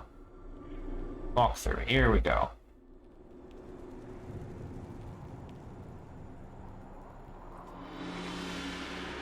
Ah, there's a whole other article that's for potentials. Right.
Okay, yeah, I'm gonna do this just because it's too good to pass up. I never knew this was a thing, and now I want to watch it. So, Talk. Yeah, that never ends well. Simple. We don't fight, and I grant you power. Shower you with riches. Or maybe virgins. Your pick. Then we all live happily ever after. Well, not all of us. But who's counting? I want virgins. I'd like to be showered with virgins. I should really stop offering virgins. Everyone always chooses them, and I can never find any. A rune of legend. Inscribed by the gods. Radiating forgotten magic. Blah, blah, blah. I should really stop offering virgins. Everyone always takes it, and I can never find any. No. You die, demon. Alpha. Choice. Spirit. If you won't be smart, be a fool.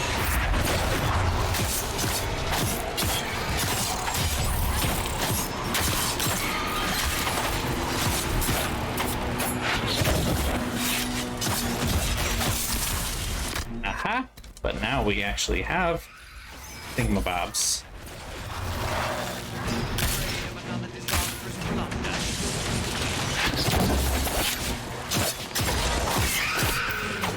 It's got a big, scary looking health bar, so we gotta, you know. Oop. Enough of all this!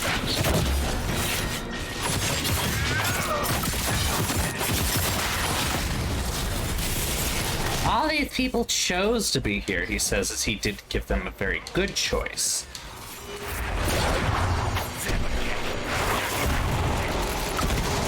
Oh, yeah, he keeps going, doesn't he? Alright.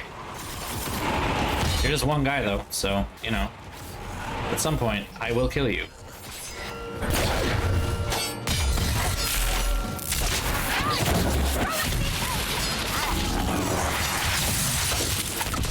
Fine. Superpower time. Slow him down. Suck away all his health.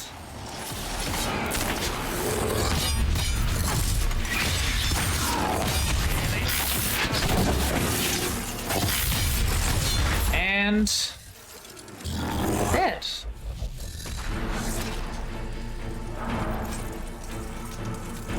Nice shit. Look at this. Very nice shit. It's choice spirit, not demon. Choice demon spirit. Well, you know what I mean.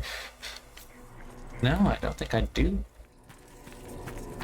I mean, walks and talks, as it were. You know, I've never had to correct anyone on the pronunciation of my name. I've had to correct them on the spelling of my last name, however, which, despite being a very common Irish name, is somehow always misspelled in really dumb ways. Like putting an O instead of an N. That's my personal favorite one. Or E's, double E's instead of an I. That one I don't understand at all. Because in the I in my name makes the sound, so it's double E's would not work. It's like E. Like, that's not how this works. Very confusing. And again, I have a very common Irish name, like all around Irish name. So shouldn't be controversial or difficult in any way, shape, or form. That's all I gotta say.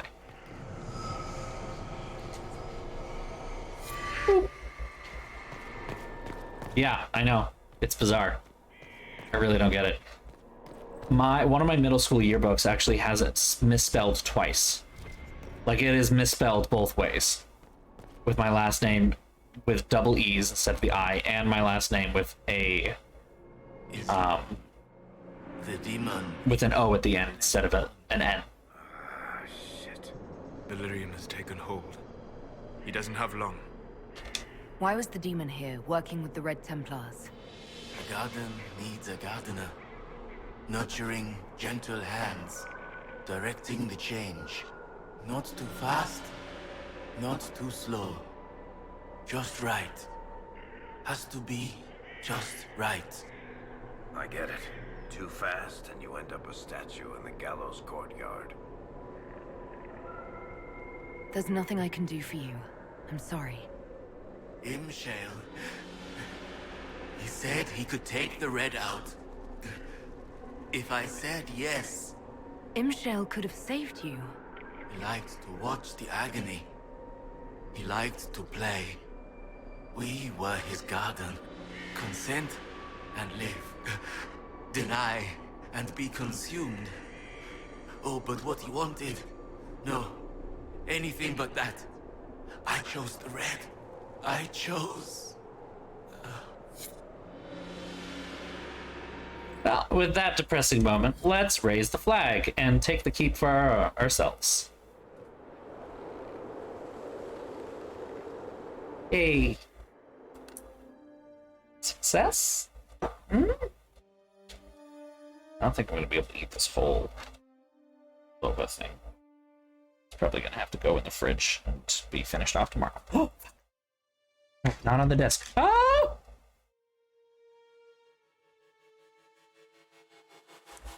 Oh.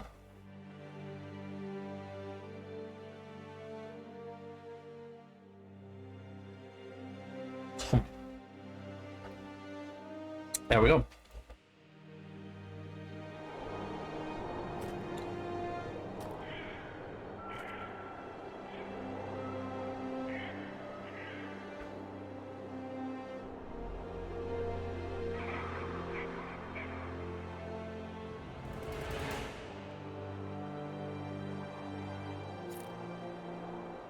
Here we go. A keep established. Nice and easy. Ah, your worship. You're standing on a chair, sir. I am Baron Edouard Desjardins of Leeds. I am pleased to meet you. Ambassador Montillier speaks highly of you. You seem to know Josephine quite well. Oh, yes. Yves Montillier, Josephine's father, is an old friend. We used to hunt together. I watched her grow up, you know. Such a clever girl. She could charm wolves to death. This guy has a problem with that I am chair. gratified to see the Inquisition has not overlooked her talents. What is your role here, Baron? Oh, well, the ambassador entrusted me with handling the Inquisition's enterprise in the Dales. Much of our No, step ups. He's doing step ups. threats, reopening trade routes and such. And of course, I will oversee It's like day. with the nobles of Southern Orlais. Any news, Baron? Scouts report you have seen the collapsed bridge at Judical's Crossing. We are trying to secure resources to rebuild it. Reinforcements from Skyhold will hasten this. I shall take my leave. I'm gonna take my leave so that you can stop bouncing.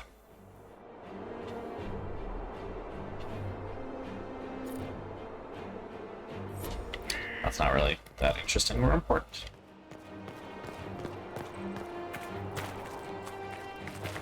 I don't know how much nicer it already looks. We've got little gardens going on. The pergola's nice and everything. There's a new vendor over here that can sell fruits and vegetables.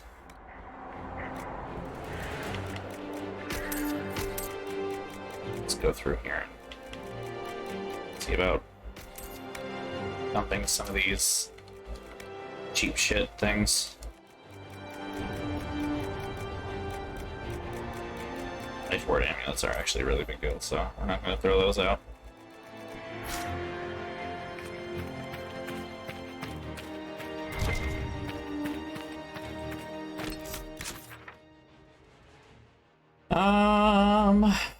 How do I get over here still? The locked door that's over there. I still don't know how to do that.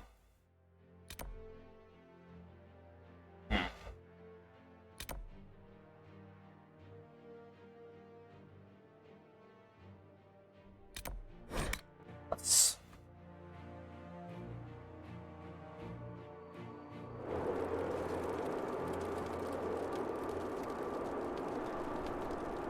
Unlocked door.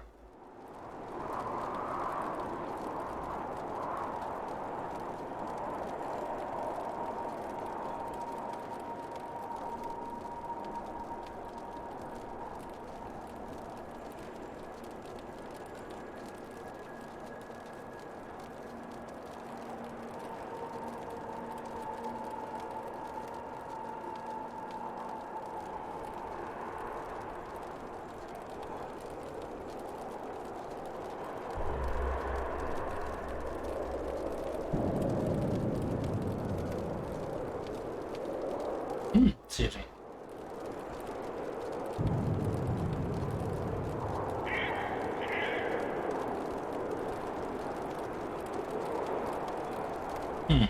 Okay. Apparently it's just not actually locked.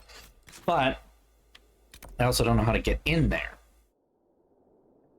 Looks like you can go through whatever this is, though.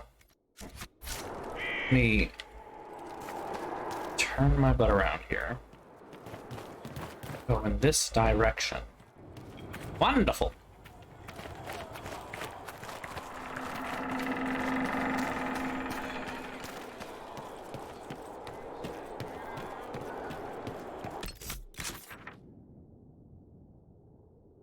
That's not what I was thinking, but okay.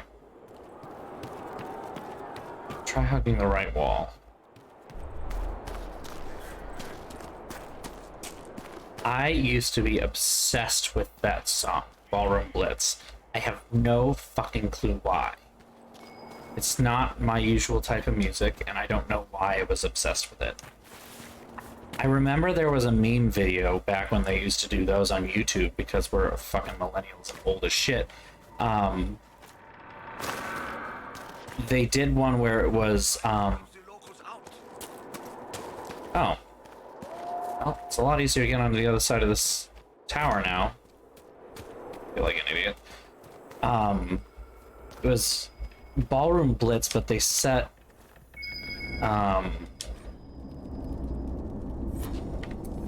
they set something. What? There we go. They used clips from Rocky Horror. I don't know why I liked that, but I did. Very confusing. I don't know. I don't understand why I liked that. The other thing, however, what I know that I was obsessed with for a good 2 to 3 weeks, where I listened to only that song on repeat for 2 to 3 weeks, was Walking on Broken Glass by Annie Lennox, which is a good song, but not worth 2 to 3 weeks of back-to-back listening. Like, I didn't listen to anything else. It was just walking on broken glass over and over again. I still to this day do not know what went through my brain to make that happen. Like, something broke within me and I just needed to listen to that song on repeat for way too fucking long. It's a very weird time. It's a great song, but it's not great to the point of needing to listen to it 24/7 for 3 weeks. I can't let myself forget that, because it's a terrifying experience in my life, childhood. Like, oh my god, I let that happen. Yikes. Scary. Paul Simon's good time, though. I'm not gonna lie. Graceland, about half that album is like the soundtrack to my summer every year, no matter what. Like, Diamonds on the Soles of Her Shoes. You can call me Al. I mean, classic. It's a good time. It's good stuff.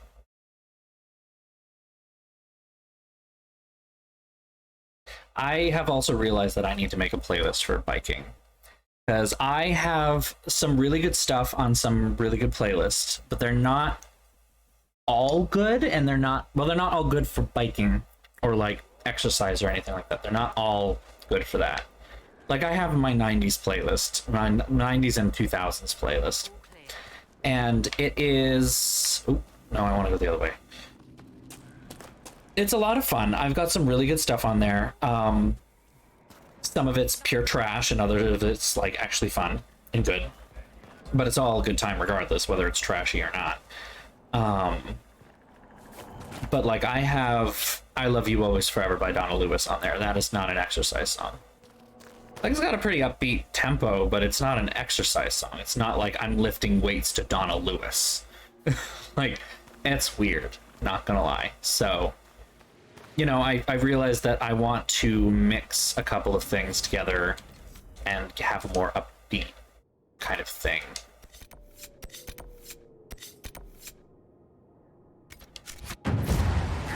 So yeah, I need to do that, because what was the thing that it was the song that I started playing earlier, actually, because it was the last thing that I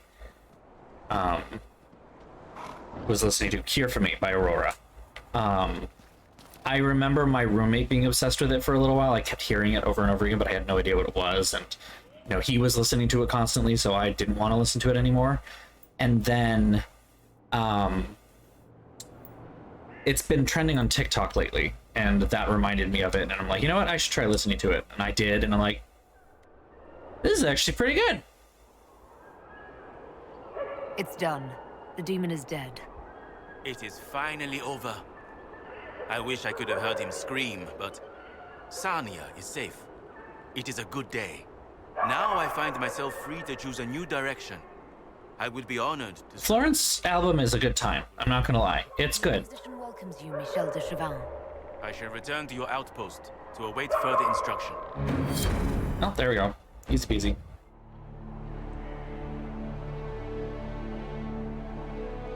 I look so fucking good.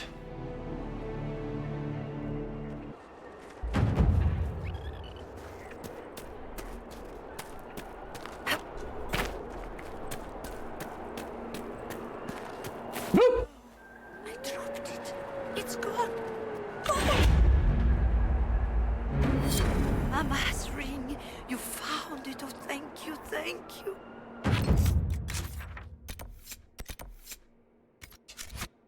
Never let it go again.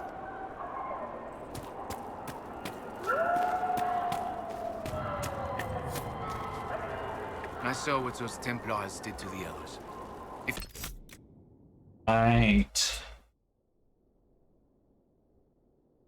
You have to decide what to do here.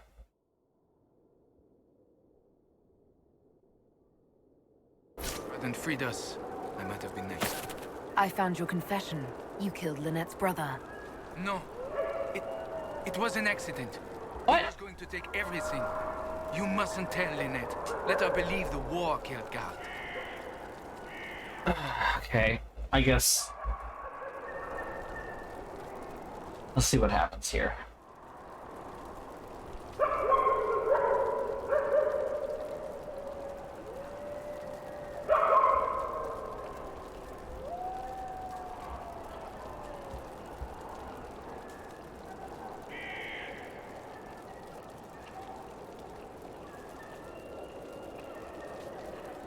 Mm-hmm.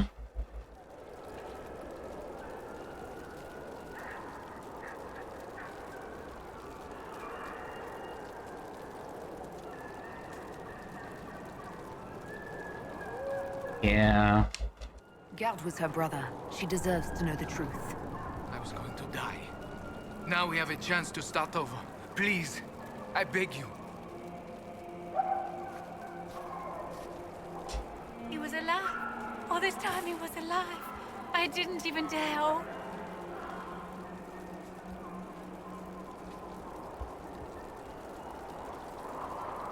I hope things improve for you, your family, and all of Sarnia. Because of you, they have. Thank you.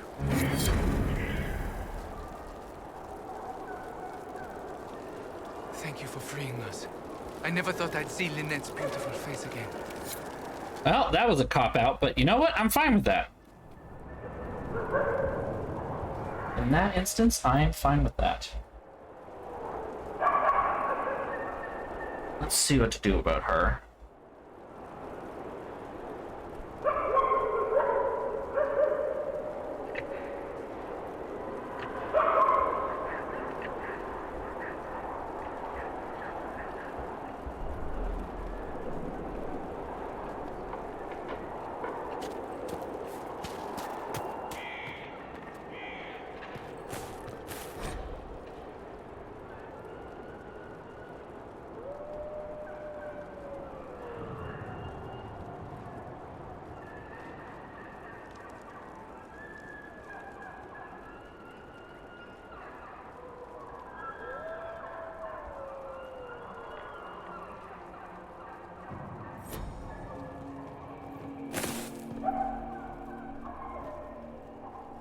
Aren't you letting me engage in conversation? What the? Wow, this is bugged to shit. Walk away. Walk back in. Good day to you. Here we You go. lied. You knew what the Red Templars were doing, but you took their gold and stayed silent. Yes, I took their gold. Gold and any supplies they would give. All so we could live. There are many orphans in Sarnia. Who protected them when their parents were lost? We couldn't run, not with the river frozen and the demons. If I had said anything, they would have killed me too. So I let them take people, and prayed that one day, someone like you would come destroy them. All we could do was survive till that day. Now it's calm, hasn't it? I was right.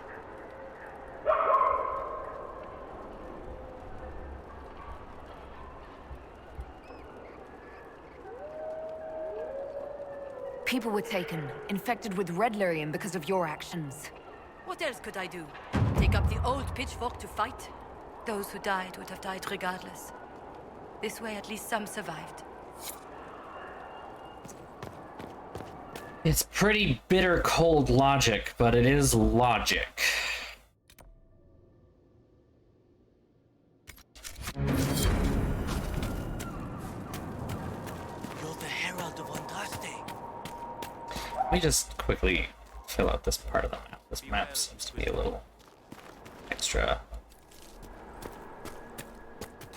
Ooh, there is a body there. Whoops. Sorry, sir. I didn't mean to step on you. That was not my intent.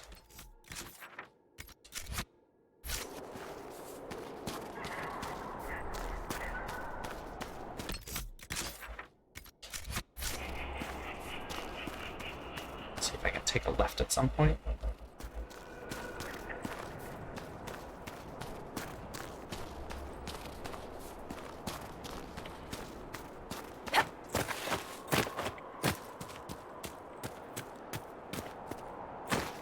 I get the impression I'm not supposed to be back here.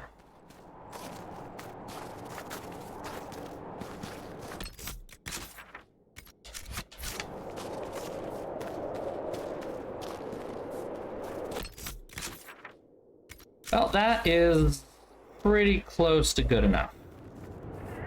Okay, I'm gonna take a brief break. Put this way in the fridge. And we'll be back in a moment. I'm gonna go back to Skyhold because we got to do some stuff there. And then, yeah, we're gonna take a break. I don't think we're gonna do Wicked Eyes and Wicked Hearts tonight. So if you're waiting for that, I apologize. I promise we will get to it at some point soon. So yeah, I will be right back. Give me a little bit, and yeah, we'll keep going.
Okay, we're back. We gotta turn in this quest to Cullen, first of all. Do you know when you eat something and you have like this really persistent taste like in the back of your mouth? And it's not like unpleasant, but it's not enjoyable either. It's just like it's there. Just kind of like, that's weird. I don't really like the fact that it's there. It's again not unpleasant. It's just ugh. I don't know. I've been Dealing with it. the letters found in the quarry. Samson is making red lyrium from people? Not anymore. Not in that mine. I knew Samson had fallen, but this... it's monstrous. We have to put an end to him. Look at these orders from the encampment. That armor must give Samson extraordinary power. We may not be able to stop him. Samson's a menace. If we can't defeat him, no one stands a chance. Then we must destroy the armor. I couldn't say how. Templars are trained not to destroy expensive magical equipment. Perhaps Dagna has some ideas. She crafts the impossible every day. Not a bad way to try. I mean, go in for the stabby stab and it breaks apart because we have a magic enchantment thing. How can I help? We'll talk later. Goodbye. Goodbye.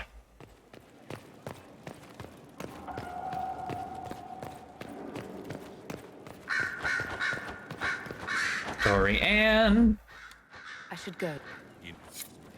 you know where I'll be. I heard of your verdict on Alexius, Inquisitor. Research on your behalf is almost too kind. I hope you know what you're doing. Do be wary of anything that man proposes. I trust everything is well with the mages. There have been a few scuffles with your Templars, but overall, it is going well. I'll leave you to it. Here is the request Harriet made. Are there any special instructions? No, I would have stated as much. Yes, of course. I'll be quick. Of course you will. You're a runner. You may depart in a moment. Oh, good. A request has been made of you, Inquisitor. Here it is. What is your evaluation of how we're doing? Adequate. Based on the partial improvements to Skyhold. As you were. Yes, Inquisitor. Okay. There are 47 ways to purify wyvern venom to make it safe for human consumption. Why would you know that? Don't you just need the one?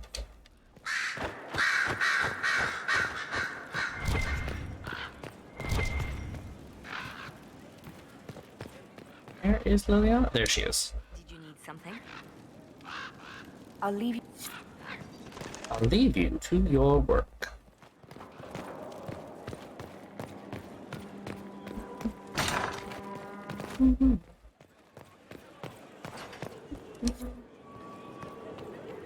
Yes? Moving on. Actually, let's just get behind. No? Not get behind. Can't go out to that balcony. That balcony verboten. I guess it is. Never mind. We won't go check out that balcony.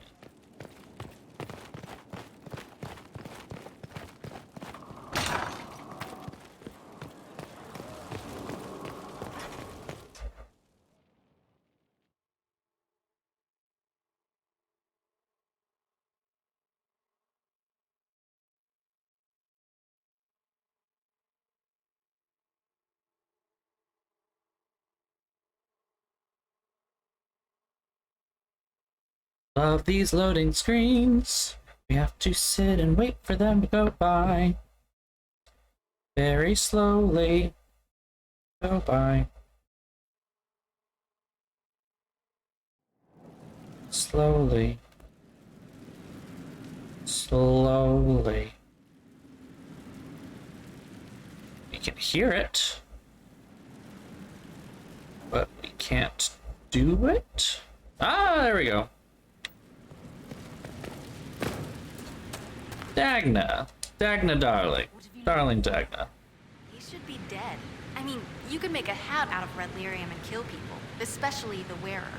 Samson's armor is genius. To do all this and not go insane, he must be resistant. Or he is insane. Or both. I mean, I think both. So in addition to killing others, it's slowly consuming him, too? Yes, but slow is not fast. Doesn't matter. I can find a way to hurt him.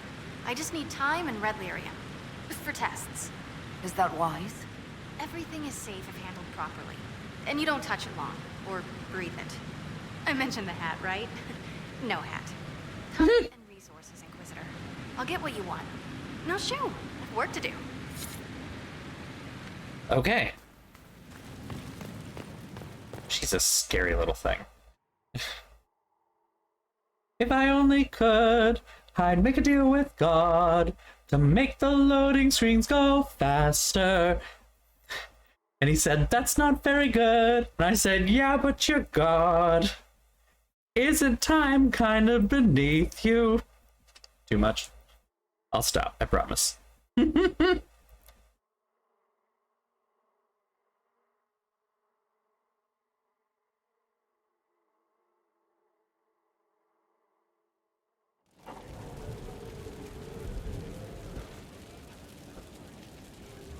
hear it.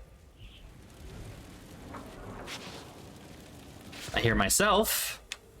Little shuffles.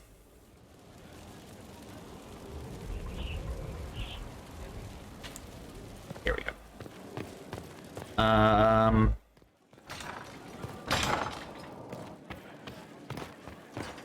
Yeah. Hi, Ruffles.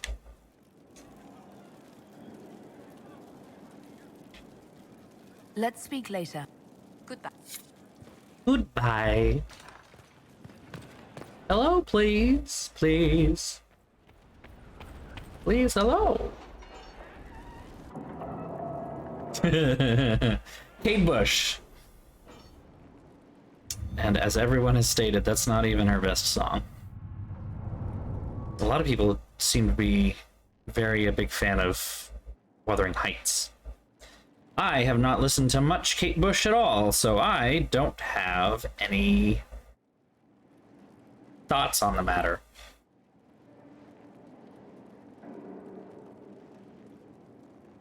Excuse me.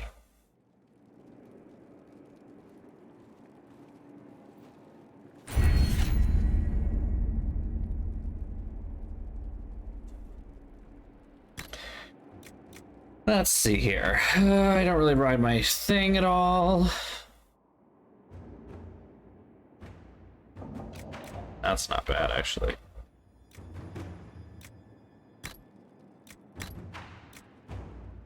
Cutting. Worth scouts.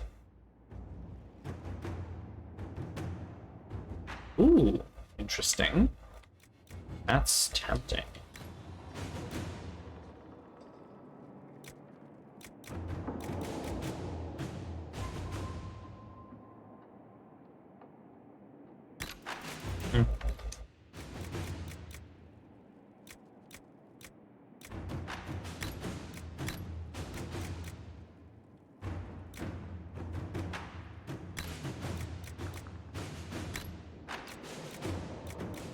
I'm gonna do advanced focus.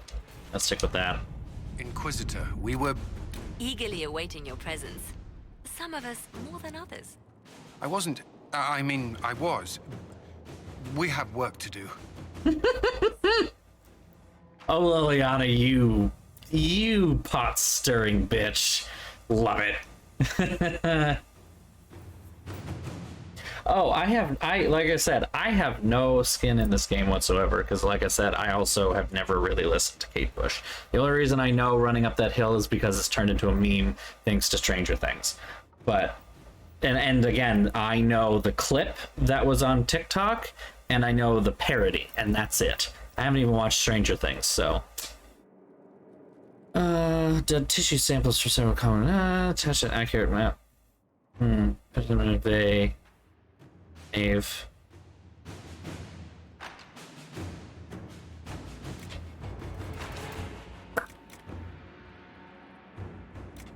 Let's just buy him. Yeah, I got the fucking money.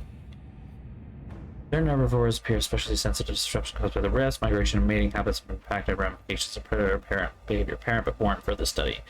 Studying alterations in animal behavior, I have uncovered something in the Inquisition soldiers may find useful. Human behavior is similarly unpredictable. Huh. Okay.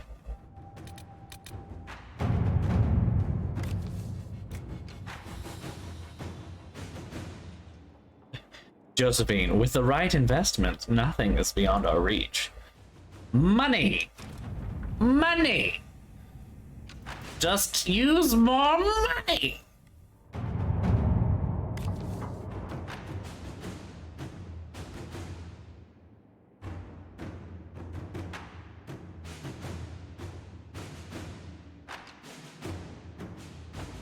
Oh, wait.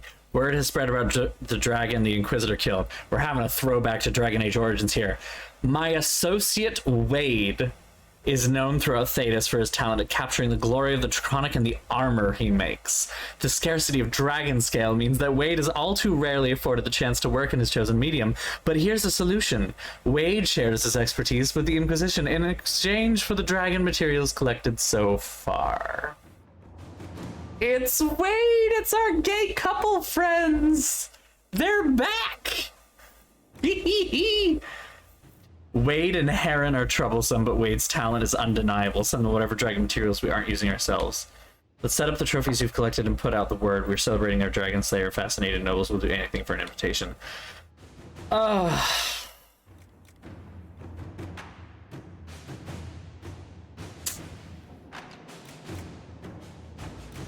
My two weaknesses. A gay, fabulous... a fabulously gay mess of a couple, or bragging to nobility. Fuck. That's a hard choice. What is the outcome of this?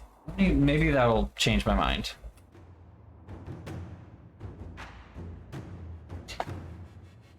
All right. Here we go.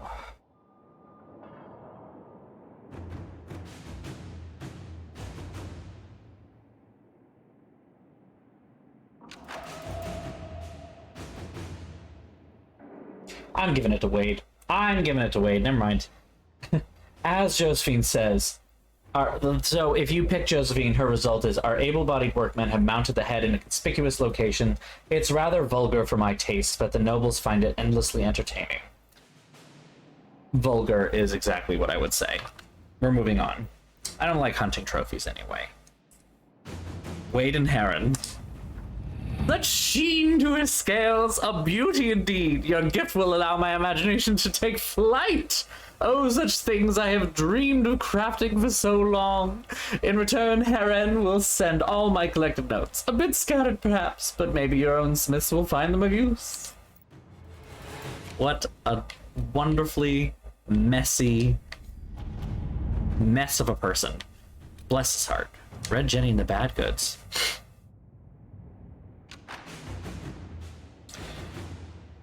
First of it, gathering resources moved in inventory hand, since the hope that you means to track who may be responsible. Squire with a limp says horses for 20, small force. 3 farmers said they were kicked out of homes. Root. Merchant says the carts are heavy for carrying armor weapons. Says they shortchanged him so he didn't tell about wobbly wheel. Will slow them through pass. Easy pickings, right? Alter sign will waylay them to the Vin marks. Trade caravan will have supplies to last. If their stock happens to be mostly weapons, they won't last long. Buying out the caravan will expose whether it's a lead. Honest merchant conspiracy against us. Blockading a caravan is a small but provocative matter. Do we trust this information? I think this is more of a Liliana thing. I mean, play their own game. Oops. If they don't actually have provisions, then yeah, it might be Liliana's thing.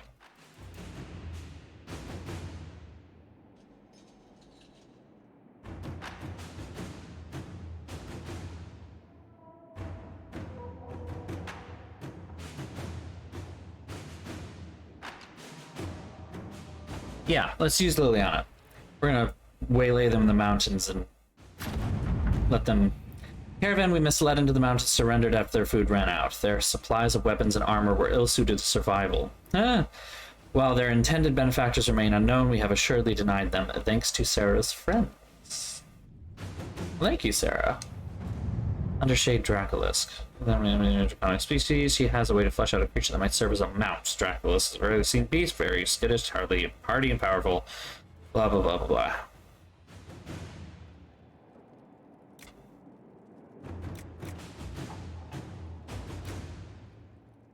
I mean, Liliana, let's just do it. Boop. We got the crazy thing.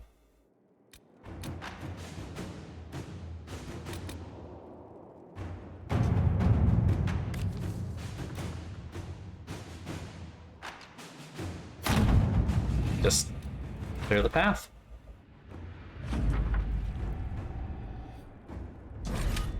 Not now. Repair point auger.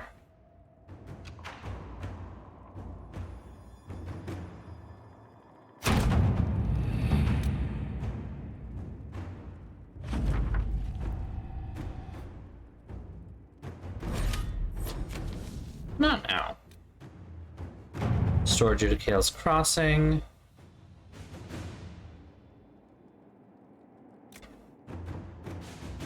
"19 of these letters a day. We have a Corps of Engineers. Okay.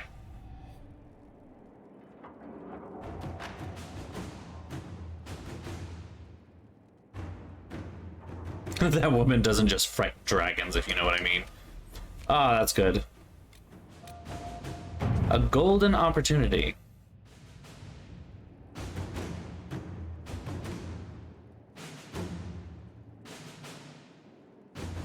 They say that the Inquisition is currently better placed to keep order in the Dales than even the Imperial throne. They would like to set up a consortium. Ooh. Ambassador it is.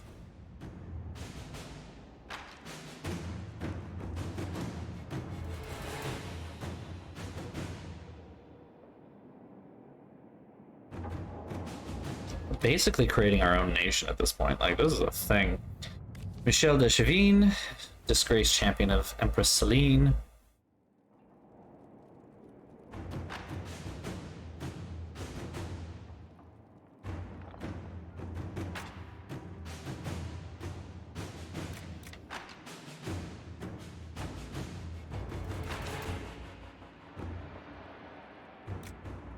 I don't know that putting him in charge of anything to do with the game is a good idea, even though he may know about it. He obviously wasn't very good at it, so...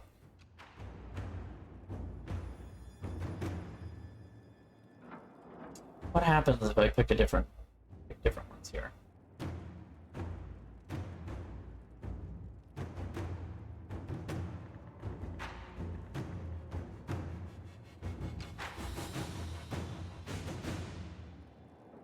Yeah, let's... Apparently he has Briala's schemes. You guys don't know who that is yet. We haven't actually met her yet. Lord Basile Maron. Saturday sent about the new volunteers who were reported so they can keep help their essence. Lady Shusette, daughter of Lord Basile Maron, was one of them. We were unaware of her real identity. She came to us disguised as a villager. Unfortunately, Basile discovered Lord Basile's missing daughter. Has accused the Inquisition of kidnapping her. Lord Basile is covered for slander. The Inquisition has cast a shadow on relations with wealthy Southern Relation Society. Complicating matters, Lady Shusette refuses to return to her father in the gilded cage of a gentlewoman. I can't very well tie her up and deliver her to the Lord in a barrel, can I? Why can't we? Wow. Okay, Cullen. You don't have to literally put her in a barrel, but let Lady Shusette know in certain terms that she's no longer welcome in the Inquisition. Well, this is kind of mean. Lady Shusette should follow her heart. Lord Basile is a minor noble and his favor is not worth courting. I can trick him into social ruin.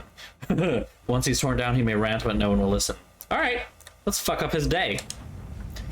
We had one of our Liliana spies bait Lord Basile into starting his rant at a recent ball. Just as he was reaching the climax of his argument, Lady Shusette entered in full Inquisition regalia with an entourage of our soldiers and exposed her father's lies.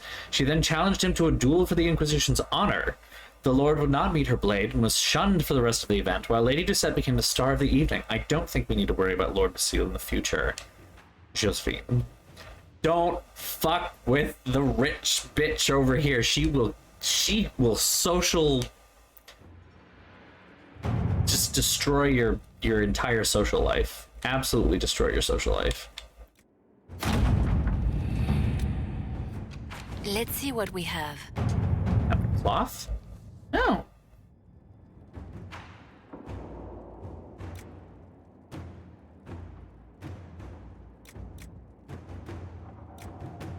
Sure, listen. Let's see what we have. Gather leather too. All right, we got a bunch of stuff there. We're gonna keep doing the black market because why the heck not? Let's see what we have. Oh. Let's see what we have. Let's see what we have.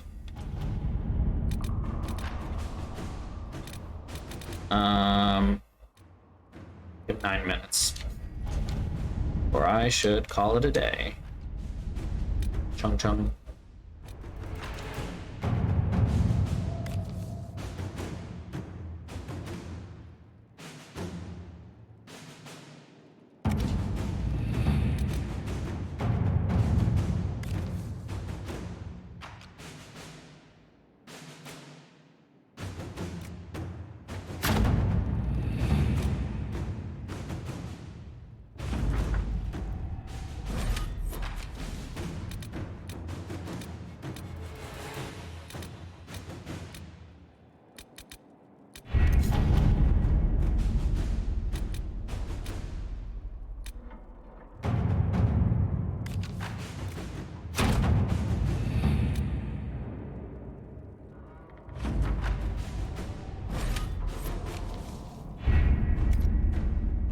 Let's walk away from the table. We just completed a whole bunch of stuff. This is good.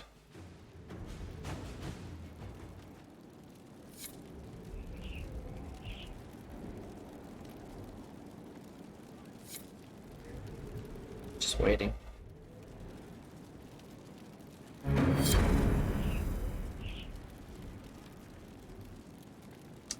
Just waiting. Just waiting. Ba, ba, ba, ba. Ba, da, ba, ba. Ba, da, ba, ba, ba. Ba, da, ba, ba, ba. Ba, ba, ba. Ba, ba, ba, ba, ba, ba, ba. Ba, ba, ba, ba, ba, ba. Ba, ba, ba, ba, ba, ba. There we go.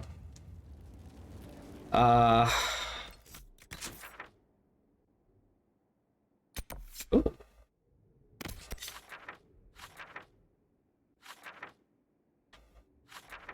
We'll talk to Cullen about what Dagna did the thing, and then we will sit in judgment, because we have that, and that's probably perfect, actually.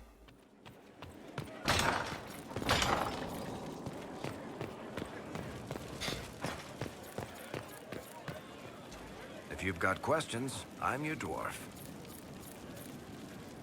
Carry on.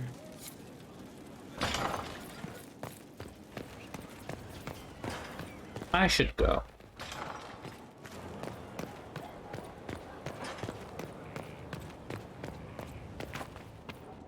Hey, baby.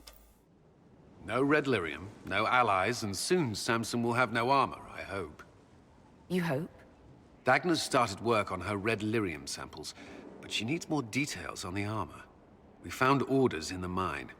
They mention Maddox, a name I did not expect to hear.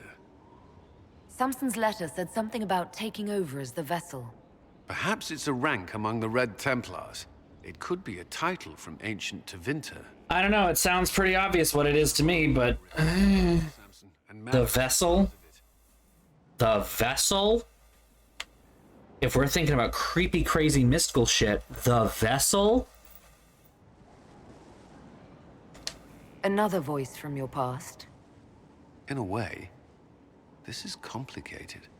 Maddox was a mage in Kirkwall's circle. Samson smuggled letters between him and his sweetheart. Eventually, Samson was caught. That's why he was cast out of the Order. Maddox was made tranquil and became a skilled craftsman of magical items. Samson must have rescued him. I can't believe they made a man tranquil over a few love letters. The official charge was corrupting the moral integrity of a Templar. Knight Commander Meredith wielded the brand for far lesser offenses, believe me. She was a bitch! When the mages rebelled in Kirkwall, the worst battles took place at the gallows in the circle itself. I thought Maddox had died in the fighting, or was eking out a living on the streets. A hard fate for a tranquil in Kirkwall. Samson must have found him, taken him in. I know, fucking Meredith. Perhaps there's something left of the man Samson used to be. Or he's shrewd enough to know an extraordinary resource. It seems Maddox built Samson's armor for him, and maintains it still. Tranquil and Kirkwall needed rare and expensive supplies for their enchantments. Supplies we can trace. I can have our men kick down some doors, Inquisitor. Samson's armor might lead us right to his stronghold. Or instead of having your men kick down the doors, we could have Leliana subtly, you know, take them off the hinges. I don't know, the analogy is falling apart here, but you know what I mean. More subtle, less guns blazing, kick down the door thing, and more, you know, sneaky moments. That. Alright, let's sit in judgment. Mistress Pulin of Sarnia is accused of aiding and abetting the Red Templars in the Dales. She sold a quarry to them for a handsome sum. They used the quarry to grow red lyrium by enslaving townspeople. The only extenuating circumstance, Mistress Pulin was procuring supplies to keep the remaining townspeople fed.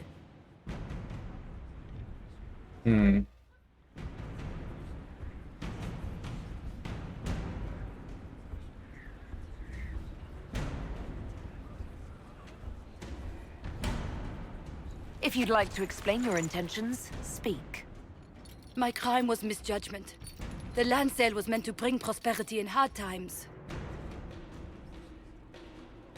Yet you kept taking coin from the Red Templars, even after you realized what they'd done to the people.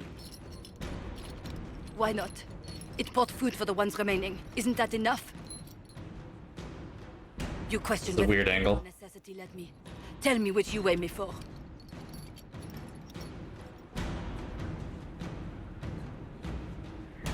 I'm taking your money. The noble option. I like that. I'm taking your money.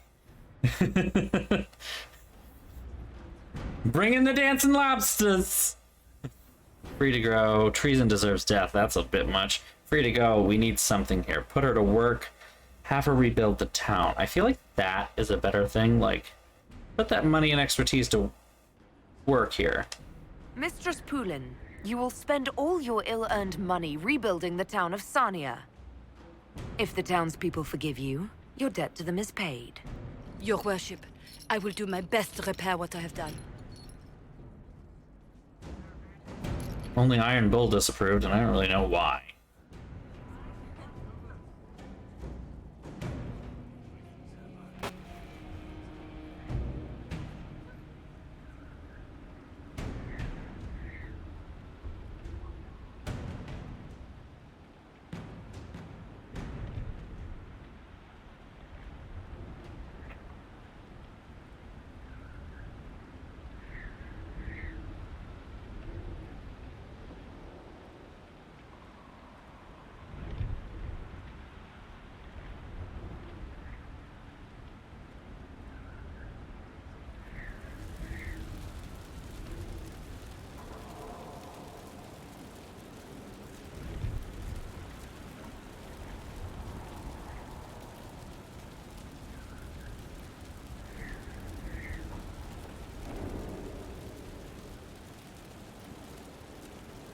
Okay.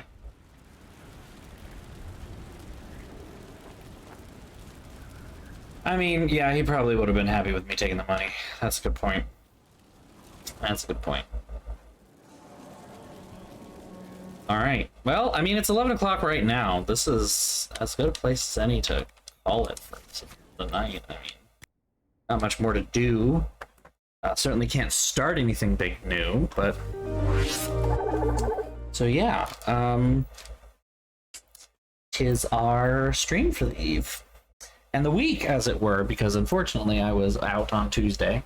But, you know, camping was nice.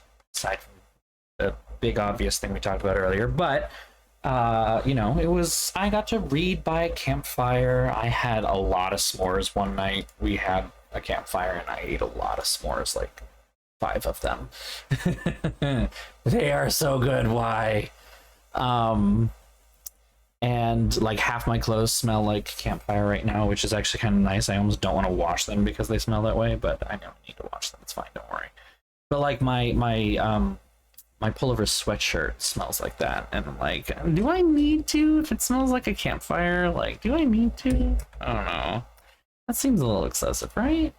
Anyway, so yeah, we'll be back next Tuesday, possibly this weekend. At the moment, I have absolutely nothing to do, so we'll see what happens. I'll keep you all updated in the Discord, which is right there. Really bad segue, I'm sorry.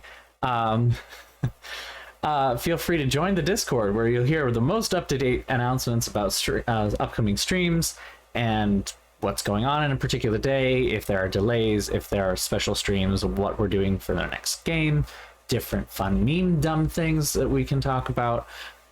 Posted a couple of things in there today. You can also learn about future streams from my Twitter and Instagram at BOSTrophyWife for both. Feel free to follow me either place. Excuse me. If you'd like to be notified when I go live, you can hit the follow button. That certainly helps out the channel. But if you'd really like to support the channel, you can go ahead and hit that subscribe button. I do want to thank my subscribers. Thank you very much. I do want to thank my subscribers a lot. Thank you very much. There we go. Thank you very much for all the help that you give. It certainly does help the channel a ton, and it helps me a lot. So thank you very much for your support. If you would like to support me financially, but you can't subscribe at this time, or if you're already a subscriber and you'd like to support me a little more, feel free to use my Ko-fi. Donate link is right there. I really need to go to bed apparently because the words aren't working anymore. Please feel free to click the link right there. That'll bring you to my donate tip jar thing. Feel free to support any little bit, certainly helps. Is there anything else I need to say? Because the brain and the mouth are not talking to each other.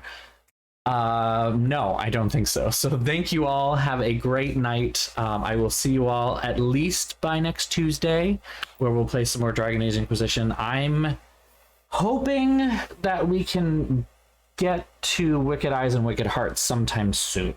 I'm sorry that it is taking me so long to get there. It is just old habits die really hard, apparently, with this.